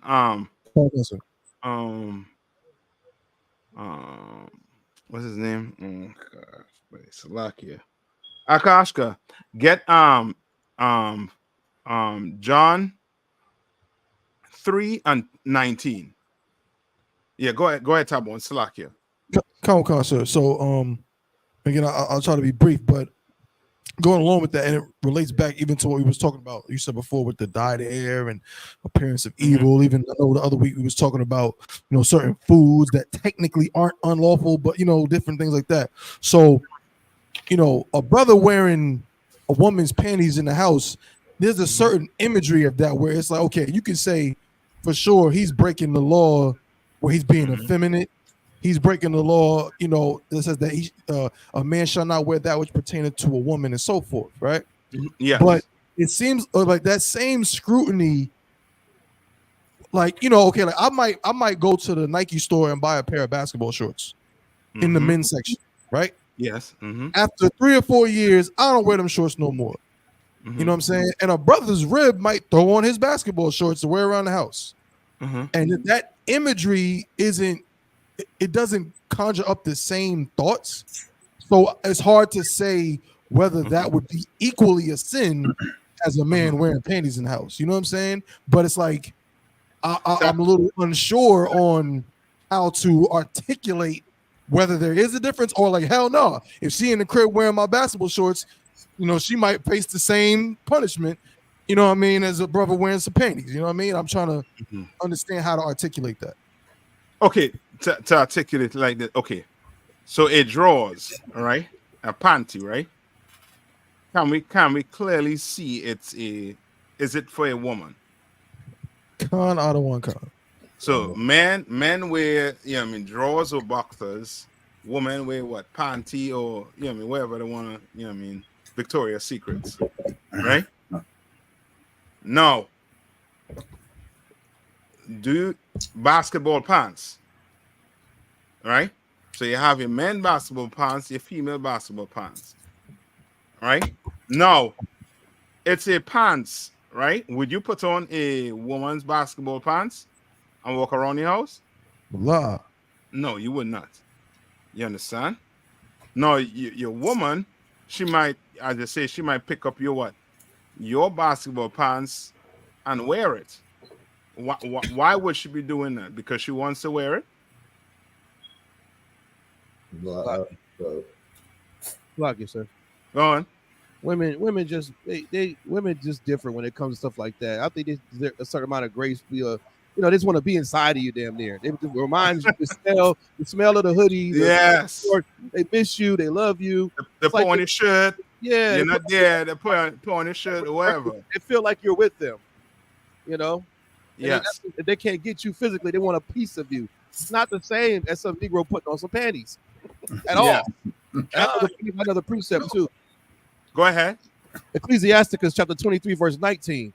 Such a man only feareth the eyes of men, and knoweth not the eyes of the Most High are 10 times brighter than the sun, beholding all the ways of men, and considering the most secret parts. You in them panties.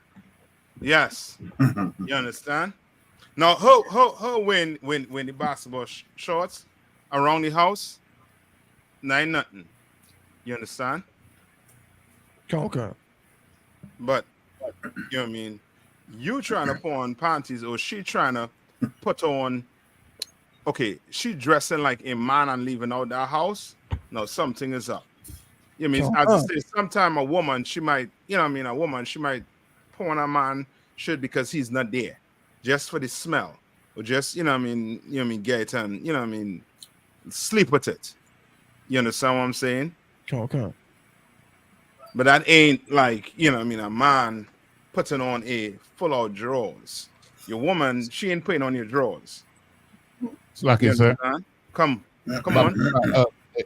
Officer Kowal, could you repeat that scripture? I didn't get a chance to write it down. Baba Kasha. Ecclesiasticus 23, verse 19. All right. The water. Sweat. Good. All right. Where was that now? We just say what a sin is. I think we was somewhere. Somebody had a question. Oh, I think it's Kodam. Hebrews 9 and 15. Oh no, no. Okay, right here. Get Genesis 15 and 16 for me. Salaki, so you want me to continue holding this, the John 3 and 19?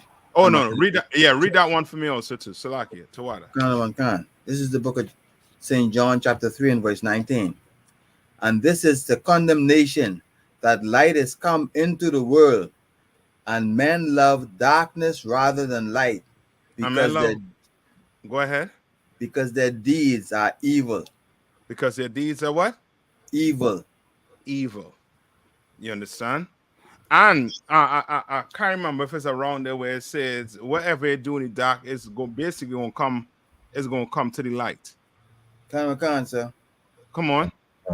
For everyone that doeth evil has the light, neither cometh to the light, lest his deeds shall be reproved. Lest his deeds shall be what? Reproved. Reproved. You understand? Meaning what? You're gonna get checked for wearing panties. You may even get kicked out of school for wearing panties. You understand? Please don't do it. You know what I mean? Or don't sin. That's all. There's no sin. Don't speak evil of your brother. You understand? Don't commit adultery. It's easy. What did the Bible say about following the laws of God? It's not what? It's not grievous. It's not grievous. Meaning it's not going to what? Harm you. But committing adultery could. Eating pork, crab, shrimp, and lobster could. You understand? Sinning could get you in serious what? Problems. Right? With the Lord or with the what? The law or the land. Right? Where we going to now? Genesis 7, sir. Go ahead. Genesis chapter 7 and verse 15.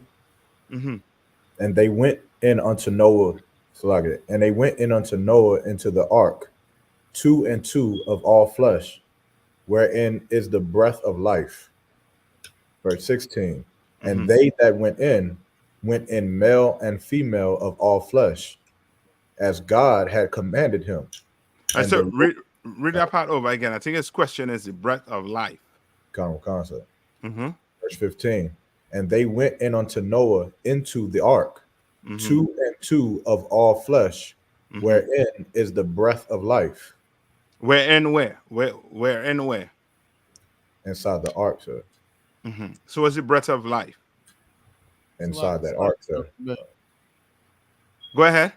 So I was saying, if this is a precept to when Adam got the breath of life himself in Genesis. Okay, in the context is written, right? Adam, the breath of life will be considered what? He was given what? The commandments of the Lord. Right. So that's why I asked about 15 and 16, and I'll read it myself. It says, they went in unto Noah into the ark, 2 and 2 of all flesh, whereas the breath of life. Verse 16. And they that went in male and female, of all flesh, as God had commanded him, and Lord shut him up. And the Lord shut him up. So what I'm asking is would this be like an example of the Most High giving Noah the commandments? Because how would he know there would be any clean or unclean, and how to set these animals up specifically of that, which is go ahead. Which is what I was asking.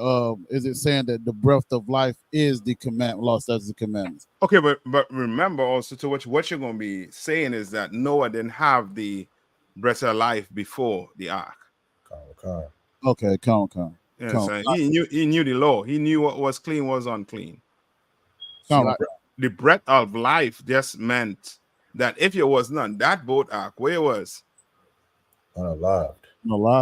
Yeah, you was, you know what I mean? You was swimming with the fishes. You understand? Come on. Who's gonna say something? Somebody says Salakia. Yeah, sir.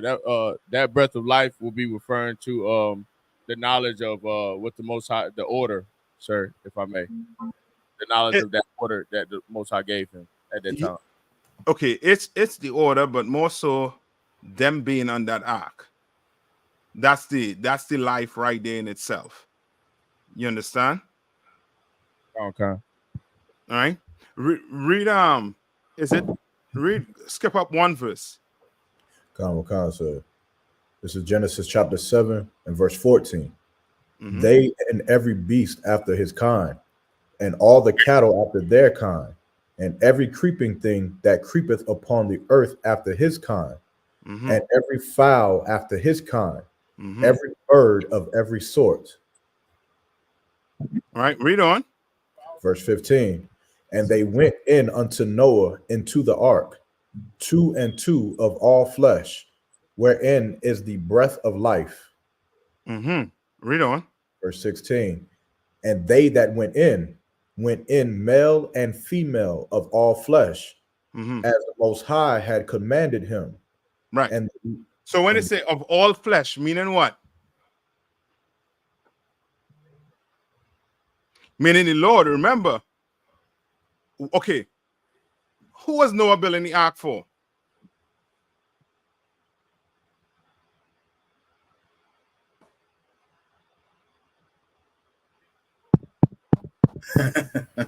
Salakia, sir. Salakia, sir. Come on. For him family and all the animals, them were the most High say for going on the ark. Salaki, so what was your question again? Salaki. Who was Noah building the ark for? Salaki, sir. Uh-huh. The Lord tell him to build an ark. For who? To save the animals and the people who didn't sin. That's it. He was building the ark for the animals and the people. Did the Lord say just build the ark for the animals and his family alone? Sorry, sir. It said, I believe it said every living thing of all flesh. Yeah. That's who he was building it for. But remember, they were what? People were seeing Noah building the ark and was what? Laughing at him. He was laughing. Just like today. Brothers hear us speak the truth and say what? You Negroes what? Crazy. Crazy. Mm-hmm. And that's a heavy point you just made too. You understand that living flesh, if you don't have the laws, you're dead. Yeah. You're not considered a living soul if without the law. What was the point of Adam getting it? If he said for all living flesh, that's talking about his family because they were the ones that were saw righteous in that time, which says in Revelation. Like Noah's family was keeping the law. You know what I'm saying? Because he learned it from Adam. Everybody else wasn't. If they weren't, they'd been on the ark with him. He said, you only have I found your family's righteous in this generation. So the living flesh is Adam and his family. Everybody else is dead. The priests that all over the Bible, the walking dead. You don't have the law. Without the breath of life, you become a living soul. So what does that mean if you weren't on the ark? That means you were dead. You weren't living. Yes. But my question was, who was he building the ark for? Right. Go back to what the Lord told Noah to build the ark. Find that for me. And you'll see. Now Noah was basically building the ark because the Lord was going to destroy the earth. Okay. And I think that was somewhere in Genesis 4. Where the Lord specifically told Noah to go do it. You understand? And today we're doing it. Are we building the ark just for us alone, meaning for the brothers and sisters in the truth? No. What did Paul say? I wish that what? I wish that I was accursed from Christ for my brethren's sake. Okay, that's correct. But for on topic, what did Paul say when it comes to blacks, Hispanics, and Native Indians? All Israel. Yes, he wished that all Israel could be saved. That's why it's not up to me and you to what? Choose who what comes in here. What should we be doing? It's like it's trying to encourage all brothers and sisters to come in. Yes, we should go and fill them seats up. So like it, sir. Come on. Precept. 1 Timothy 1:9. Knowing this, that the law is not made for the righteous man, but for the lawless and disobedient, for the ungodly and for the sinner, for unholy and profane, for murderers of fathers and murderers of mothers, for manslayers. Okay, well, you know what that is saying, right?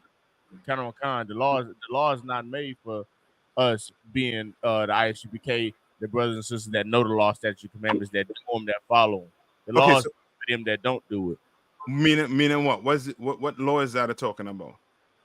The law is made for the Christians, for IUIC, for when you see the word law, what is registering in your head? the commandment, the punishment. Yes, that's it. Correct. All right, that's it. All right. So like I said, So Mhm. Come on, Did did you find it for me? Genesis. I think Genesis 4, somewhere around there. I think it's 6, and if you start at 6 in verse 7. Okay, go ahead. This is the book of Genesis, chapter 6, verse 7. And the Most High said, I will destroy man, whom I created from the face of the earth, both man and beast, and the creeping thing, and the fowls of the air. For it repenteth me that I made them. Verse 8. But Noah found grace in the eyes of the Most High. Verse 9. These are the generations of Noah. Noah was just a man and perfect in his generations. And Noah walked with the Most High. And Noah begat 3 sons, Shem, Ham, and Japheth. The earth also was corrupt before the Most High, and the earth was filled with violence. And the Most High looked upon the earth, and behold, it was corrupt, for all flesh had corrupted his way upon the earth. And the Most High said unto Noah, the end of all flesh is come before me, for the earth is filled with violence through them. And behold, I will destroy them with the earth. Make thee an ark of gopher wood. Read on. Rooms shalt thou make in the ark, and shalt pitch it within, and without with pitch. And this is the fashion which thou shalt make it of. Then it goes into the description of the ark. The length of the ark shall be 300 cubits. So okay, so did you see mention what where the Lord tell him what was going to be on the ark? Skip down for me if you see that. It says, but with thee I will establish my covenant, and thou shalt come into the ark, thou and thy sons and thy wife, So and thy sons' wives. So just to clear it up, who was the ark made for? Who was he making the ark for? Noah and his family. Yes. Let's clear it up. That ark was for Noah and his family. So when he's talking about he and she, it was speaking about who? Noah and his family. You understand? Right? Read on. Where was I at? I just dropped down. Let me see. Generation of Noah. We want me to start at Cap. You want me to go down to where? No, let's read from the generations of Noah. Okay. It says, these are the generations of Noah. Noah was just a man and perfect in his generations. And Noah walked with the Most High. And Noah begot 3 sons, Shem, Ham, and Japheth. The earth also was corrupt before Most High, and the earth was filled with violence. Yeah, I read that part. Okay, I'll go down. Verse 17. And behold, I, even I, do bring a flood of waters upon the earth to destroy all flesh, wherein is the breath of life. Right. Wherein is the what? Breath of life. Where is the breath of life? Read on. To destroy all flesh, wherein is the breath of life from under heaven, and everything that is in the earth shall die. Right? So that breath of life is basically what? You surviving that what? That flood. You understand? You surviving that destruction he was bringing.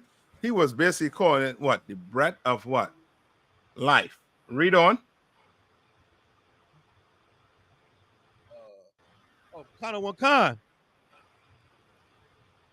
Verse 18. But with thee will I establish my covenant, and thou shalt come into the ark, thou and thy sons and thy wife and thy sons' wives with thee. Read on.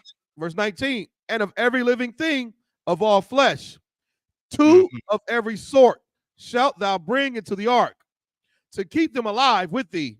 they shall be male and female. Verse 20, of fowls after their kind. Right. So he going into the animals now. So basically, who was on that ark? Who the Lord said to make the ark for? Noah and his sons. And his sons what? Wives. You understand? The Lord basically said what? You know what? I'm going to start over. Reset. Hit the reset button. Flood the earth. Because man was what? Wicked and what? Violent. That remind you of something right now? Kind of, sir. What I remind you of? The times we live in. The world of today. Yes, the time we're living in today. It's wicked and what? Violent. You understand? And the Lord fitting to hit the reset button. Right? I think that's and it speaks about it in about who the Lord saved by water. I think it's in 1 Peter 2:20 or something like that. All right. I can't remember. But it speaks about how many souls were saved on that boat. But Kwadam, you good with that? So that breath of life is just us surviving through, or Noah and his sons and them animals surviving through the flood. You understand? So he used that breath of life because that what he was saying about what Wall just read.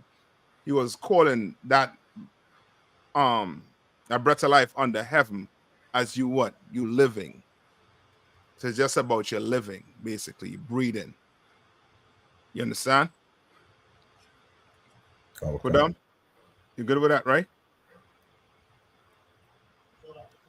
One more, if I could, Baba Gashar. No, come on.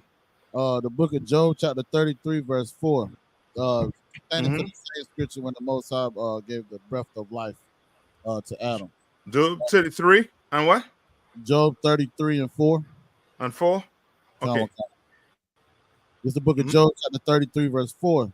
The Spirit of the Most High have made me, and the breath of the Almighty have given me life. Right? Be an example there, Ottawa.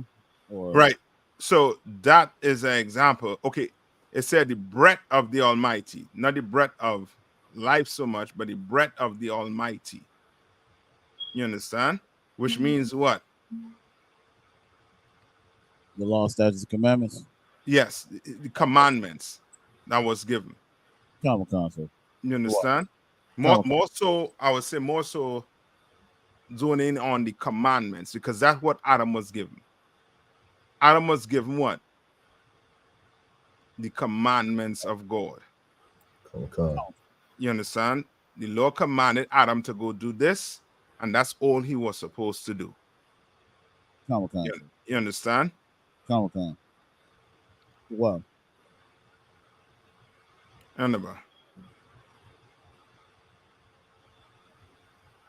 So like I said, come on.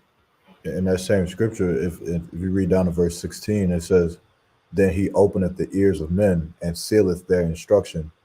That verse 17, that he may withdraw man from his purpose and hide pride from man. Is that, just further explaining that that breath that the Lord is given is just his commandments, like telling us what we should do, how we should live. Yes, that's okay. Your purpose is to do what the Lord said to do. Concept. That's your purpose. Now, you might have your ambition beside that. That's what he's trying to keep from you, seal from you. You understand? That's what he's trying to hide from you. You understand? He trying to that other thing you want to do. So some of us might be all into what? Cars. Is that going to bring back Christ? Sir. No, some of us might be into what? Jordans, into Clarks. That's not going to bring back Christ. You understand? But he just wants you to do what he tell you to do on this earth. Give me Ecclesiastes 12 and 12. Concept. It's Ecclesiastes chapter 12, verse 12. And further, by these, my son, be admonished of making many books, there is no end, and much study is a weariness of the flesh. Right? So he just telling you what? That you trying to go into all these philosophies. It doesn't make what? Sense. All these books you're trying to read about.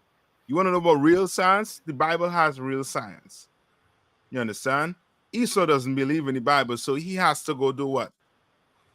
He has to go in a lab to try to come up with what? The COVID-19 vaccine. You understand? He has to do all of these things. You understand?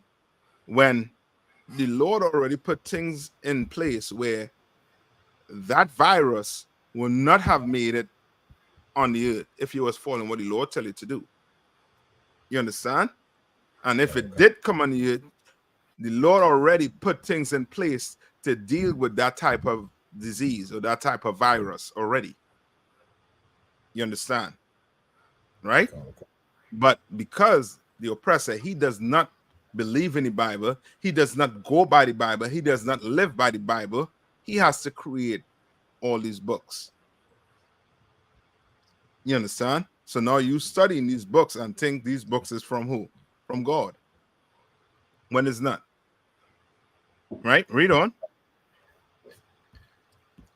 So like I said, verse 13, let us hear the conclusion of the whole matter. Fear the Most High and keep his commandments. For and what? This, and keep his commandments. For this is the whole duty of man. That's your duty, Ak. As a man, that is your duty, to fear the Lord and to keep his commandments. And that's what we teach here in the Israelite School of Universal Practical Knowledge. We actually teach Blacks, Hispanics, and Native Indians how to do what? How to obey the Lord. How to follow the Lord commandments. You understand? We don't care what it takes. If you want, if you want the breakdown, if you want the scientific breakdown, why you ain't supposed to eat pork, oh, we'll give it to you. If that means you ain't gonna eat pork, we're gonna tell you everything nasty about pork. You understand? We're gonna do it. All right, but that's your duty as a Black man, Hispanic, and Native Indian. Is to obey what the Lord say to do. Right? So read that last part again. For this is like, you want the verse 13 or just the last part? Yeah, the meat of it, where he speaks about the duty. For this is the whole, so like, for fear God and keep his commandments. For this is the whole duty of man. That's it. That's your duty. All right, you good with that? You good with that, right? So like I said, come on. I had a question too as well, if I may. Yeah, come on. It's in Exodus chapter 22 and in verse 28. Go ahead. Thou shalt not revile the gods, nor curse the ruler of thy people. Now, I know that Moses pretty much is telling us, he's explaining to us how to live amongst the Egyptians, if I'm not mistaken. But in today's time, I know, like Christians will pull where it says to thou shalt not abhor an Edomite. I mean, abhor an Egyptian or whatever. So now when it says thou shalt not revile the gods nor curse the will of thy people, is that something that still should not be done? Or give me an example of what you're talking about. Like, because to revile, it means like to criticize or in an abusive and angrily insulting manner. And I know that sometimes we may take, the Quran and we throw it on the ground and step on it. And that Sage Borgia, we step on it and break it, all of that. So I guess according to this, would that be wrong to do? Okay, look, what you say the meaning of the word revile is? Revile, let me look it up, Salaki. Okay, so so revile means It's from a dictionary. It says criticize in an abusive or angrily insulting manner. Mm-hmm. Right. So okay. So you asking if this is what? Who is the gods? I guess in this context, the gods at this time would have been the gods of the Egyptians, and Moses was telling us to not take Egyptian idols and gods and throw them on the ground and do that, to the Egyptians. But so if we do that today, is that wrong according to Moses, or should we do? Then what does it means when the Bible speaks about to treat their gods as a menstrual cloth? Get that for me. So.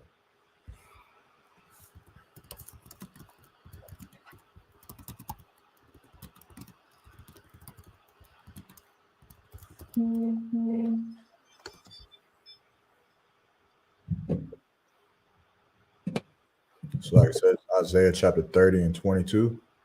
Mm-hmm.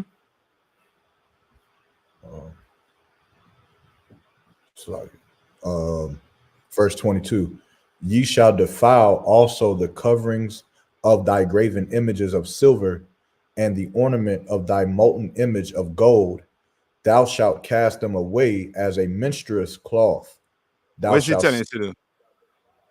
So like it, sir, I mean, well, if I may, I think Isaiah he's telling us to cast down these idols that we were worshiping at this time. But if I could, I think that I guess what a Christian would say is that the difference here is that these idols that Isaiah is telling us to tear down are idols that Israelites was worshiping, that and not serving the Lord, but the gods of Egypt was the gods of the people who we were enslaved, that we was living under, kind of like how we're enslaved in America today, to not disrespect gods.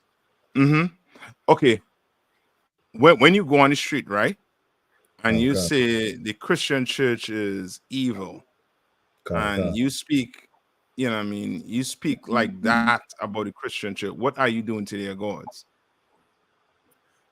I'm tearing it down. Yeah, you're tearing that joint down. You understand? You're tearing it all the way down. Who is Moses speaking to here? Israel. The Israelites. He's speaking to the Israelites, right? So read Exodus 22 and 1. So this is Exodus chapter 22 and verse 1.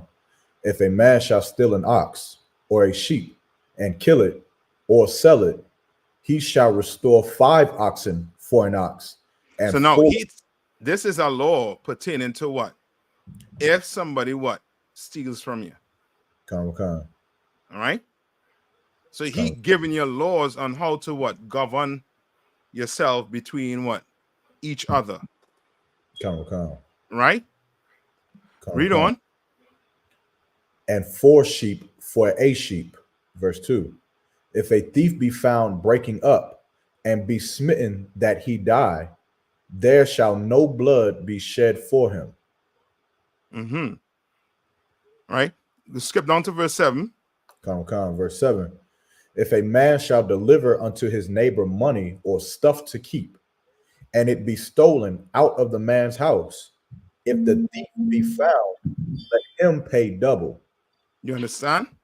Meaning now I steal from someone and I bring it to your house.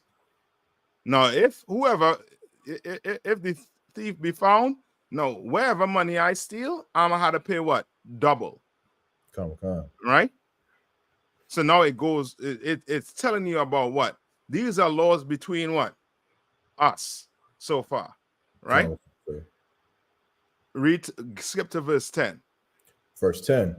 If a man deliver unto his neighbor an ass, or an ox, or a sheep, or any beast to keep, and it die, or be hurt or driven away, no man seeing it, verse 11, then shall an oath of the Lord be between them both. Then what? Then shall an oath of the Lord be between them both, that he hath not put his hand unto his neighbor's goods, and the owner of it shall accept thereof, and he shall and he shall not make it good. Right. So, okay, what you're seeing here, this is what laws on how we to deal with each other. So far. Right. Skip down to 22 and 16. 22 and verse 16. And if a man entice a maid that is not betrothed and lie with her, he shall surely endow her to be his wife. He shall what? Surely endow her to be his wife. All right, so these law going into now being what? This is a what? We use this to prove what? Sex is marriage, sir. Yes. Right? Come. Now, skip to verse 19. Verse 19. Whosoever lieth with a beast shall surely be put to death. All right, plain. Come. All right. Skip to verse 22. Verse 22. Ye shall not afflict any widow or fatherless child. Go ahead, read on. Verse 23. If thou afflict them in any wise, and they cry at all unto me, I will surely hear their cry.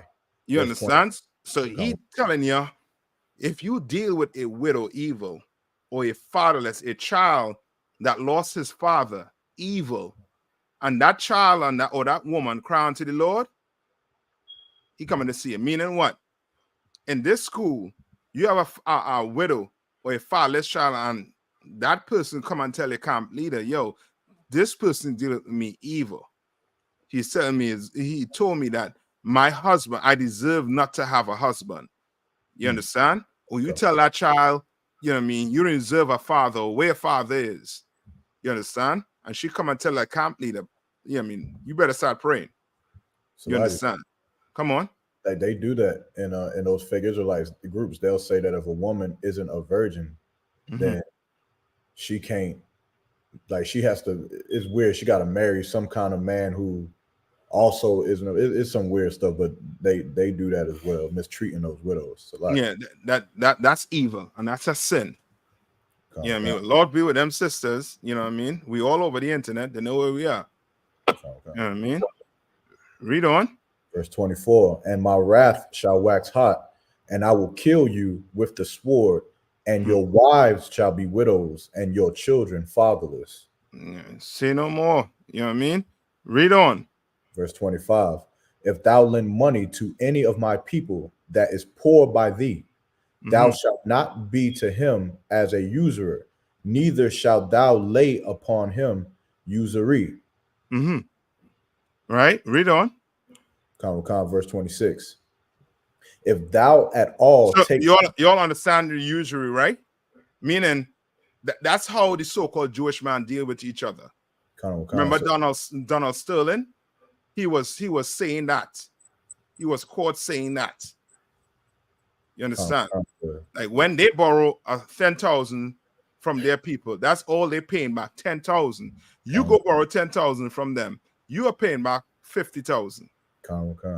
You understand? That's usury. Right? Read on.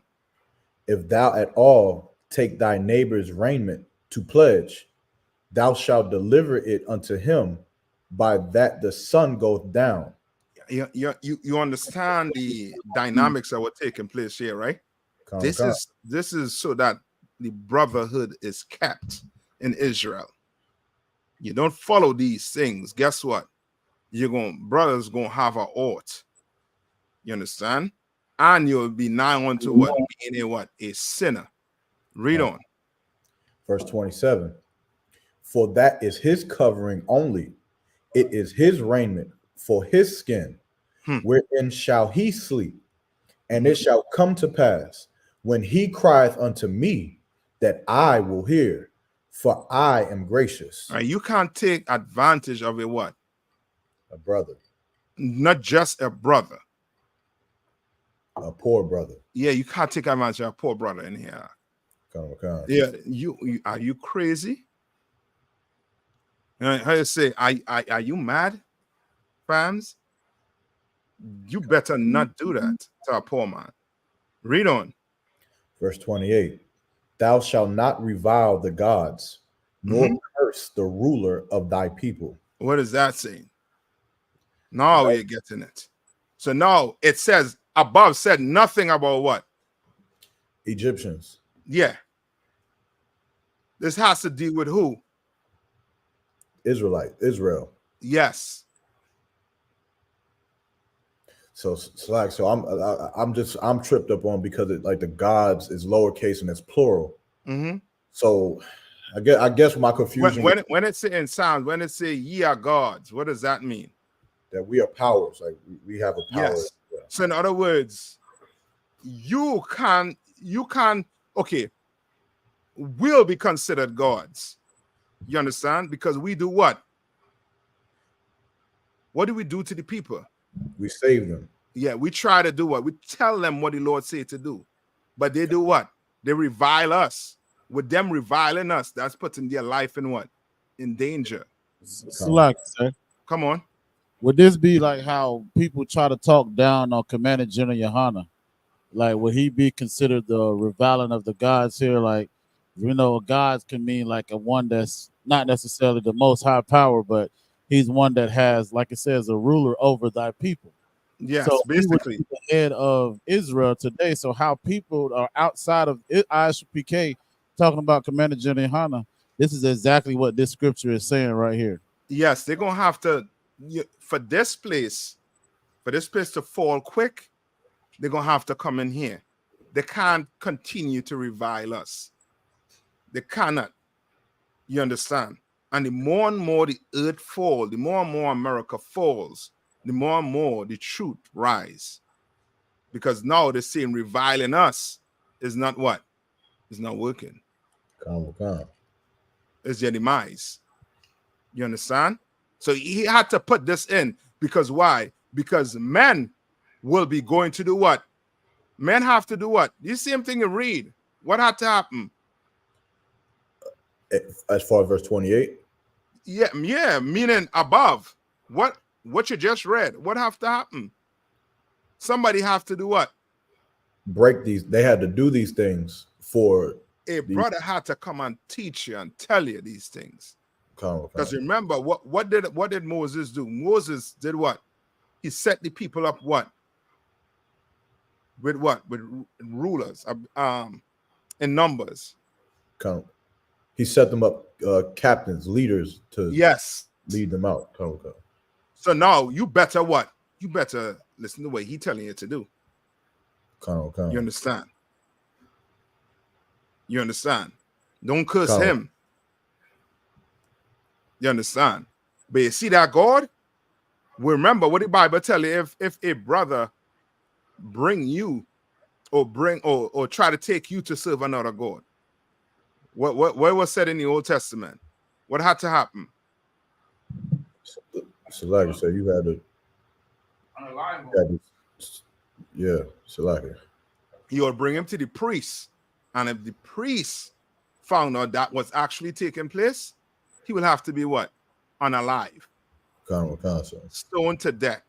You understand? Right? All right, you're good with that?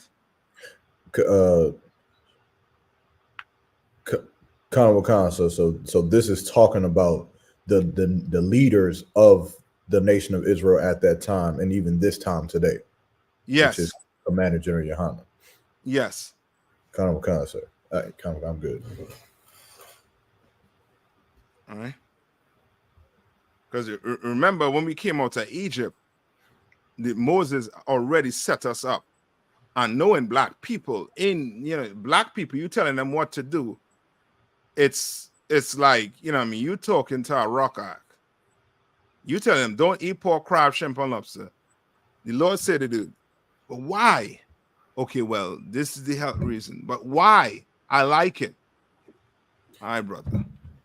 So like I said, come on. So this would be like in reference to Miriam, Moses' sister. Would she have broken this? Like she? Yes. That's why the Lord dealt with her like that. Common concept. The Lord punished her for what she did. And remember what they did to Moses when Moses went up to the mountain. What did they do? They made the golden calf. Yes, and when Moses came down, Moses say, if you're with me, what? Stand on this side. Common concept. Those of you who are not, stand on that side. Common concept. The Lord don't play. You understand? You can't hear me. He sent somebody to bring you out of captivity, lead you out. You make fun of him. What did they do to Noah? They laughed at him. They mocked him. Common concept. You understand? What down to them kids. Them kids was making fun of what? Elijah? Common concept. Bears came out. Yeah, he had a bald head or something. Right? Common concept. Yeah, and I was laughing at him. You don't do that. All right. Just quickly, I know we're up on the time. Take one more. So, like I said, there's a question in the chat if you want that one. Yeah. It's from Sister Shantaray. It says, Salaki Adawan, what is the curse of Cain? All right. So, just in short, right, there's one nation of people on this face of the earth that does not have what? Pigmentation. All right. Who on somebody on Zion laptop? Yeah, Salaki, it's a good night. Yeah. You all maybe left something on it. But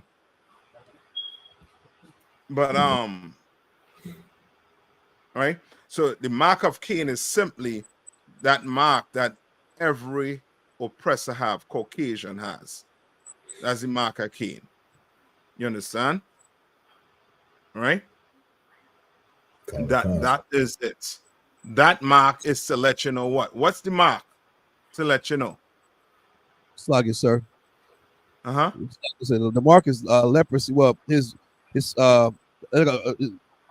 leprosy, meaning like he's like his skin being white or red. Like when you see him, it's like I learned in the UPK, I think it was a long time ago in class, when you see the so-called oppressor, think about a big stop sign. Even though you're going to want to hurt him and unalive him, don't. You know what I'm saying? Because then you'll be the Most High deal with you because he wants that vengeance. But his blood shows through his skin. He's a murderer. That's it. That is it. That mark is letting you know that he is what? The murderer on the face of the earth. You understand? He paints Hitler like he is the like he's the worst person on the face of the earth. Not saying he didn't do something heinous. He did something extremely heinous. But now, who gonna pay for what they did to us in slavery? So we should just forget about what happened to us in slavery and remember what Hitler did. You understand? Which lets you know, you know what I mean, they have the mark of the beast. Not the mark of the beast, but the mark of Cain. You understand? That's the mark of Cain. And it's like, yes, like a birthmark. Like a big birthmark all over the skin, like leprosy. You understand? To let you know that these people, they are not your friend. And they will turn on you in a blink of an eye. I know some of them might sound nice, but brother, sister, they are not giving up their heaven to live in your hell. You understand? They're not. You understand? Come on. Is it also like that mark is just to remind us that you know, like if we harm them, that they will be avenged sevenfold, kind of like that's what Cole was saying. Yeah, kind of exactly correct. Like I know growing up in the hood, you know, it's quick. You know, you could go to you know, your own people neighborhood. They used to say it all the time, like the riots and stuff. Like we'll quickly go destroy our neighborhoods to riot, but then the old folk would be like, but why don't y'all ever go to Beverly Hills and why don't y'all ever take that to their neighborhoods and do that to white people? But it's like, even though everyone on the earth hates them, no one is going to do that at all because you're going to prison. So, that's right. That is it. You understand? And also to just think about today, right? I'm gonna finish off with this. How many October 7th? How many Palestinians died? Not Palestinian. How many Israelis died on October 7th? 1,200, sir. About 1,200, right? A few of No, them that's what was Giannis said. how much? Overseer Giannis said 1,200, sir. Yeah, about 1,200, and you know what I mean. Some of them was even unalive by their own people. But guess what? They're putting all of that on who? Hamas. Who are the what? Members of what? That Palestinian, Gaza. Right? How many Palestinians died? 40,000, sir. Yeah, about 40,000. That's nigh onto what? Genocide. Not genocide. Okay, yes, but I remember what Yermak said, sevenfold. That's what? More than or nigh onto what? Sevenfold. You understand? That's why we try to tell blacks, Hispanics, and Native Indian, this is not what? This is not personal. This is not personal. Meaning what? Because some Caucasian or some oppressor do you wrong, or you see some oppressor, you go down the road, or you leave out tonight and go to the store and you see some oppressor, and you're like, I'm gonna make you pay for what your people did. You are going to jail. And do not call me. You understand? Do not call me. You understand? Right? This has nothing to do with that. This has to do with a nation. You understand? That's why you don't go do what? You can't go get what? Justice or vengeance by trying to harm our oppressor. That's not going to bring Christ back, but it's going to make you go to jail like a fool. You understand? Christ is going to have to come back and deal with this people as a nation. You understand? That's why the Bible say what? What did the Most High say about Cain? Anyone that touches him, right? What will happen? Get that for me quick. For the sister. That last scripture I'm gonna jump on. Okay.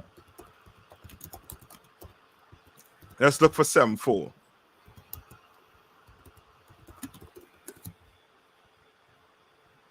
Come, sir. I think it's Genesis chapter 4 and verse 15. Go ahead. Verse 15. And the Lord said unto him, therefore, who slayeth Cain, vengeance shall be taken on him sevenfold. Right. And you could take that all the way back in history with some nation being accused of unaliving your oppressor. You take it back to September 11th when the Arabs, they claim some Arabs did what? Brought the World Trade Center down. What happened to them Arabs after? The invasion of Iraq and Afghanistan. Yeah. And millions of them, or if not thousands of them, were unalive. Okay. You understand? And that's also proof that the Israelis, they're not us. They're not Israelites. You understand? They're not us. You understand? They have the mark of Cain. They're just another group, another tribe of oppressors. That's all. You understand? That's why they're doing the unaliving like that. Come on. Somebody's going to say something? All right. Any more questions before I let you all out? I know we're up on the time. All right. With that, I'm going to pass the class over to priest and officer, Bankeal.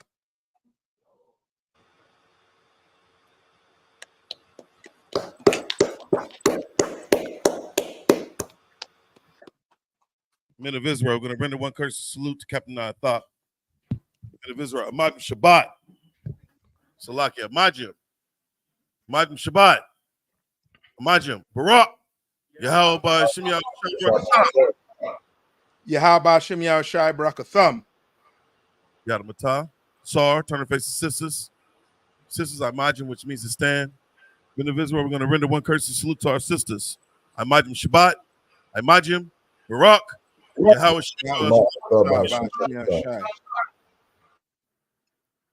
Yadamatah, Yeshua means to be seated.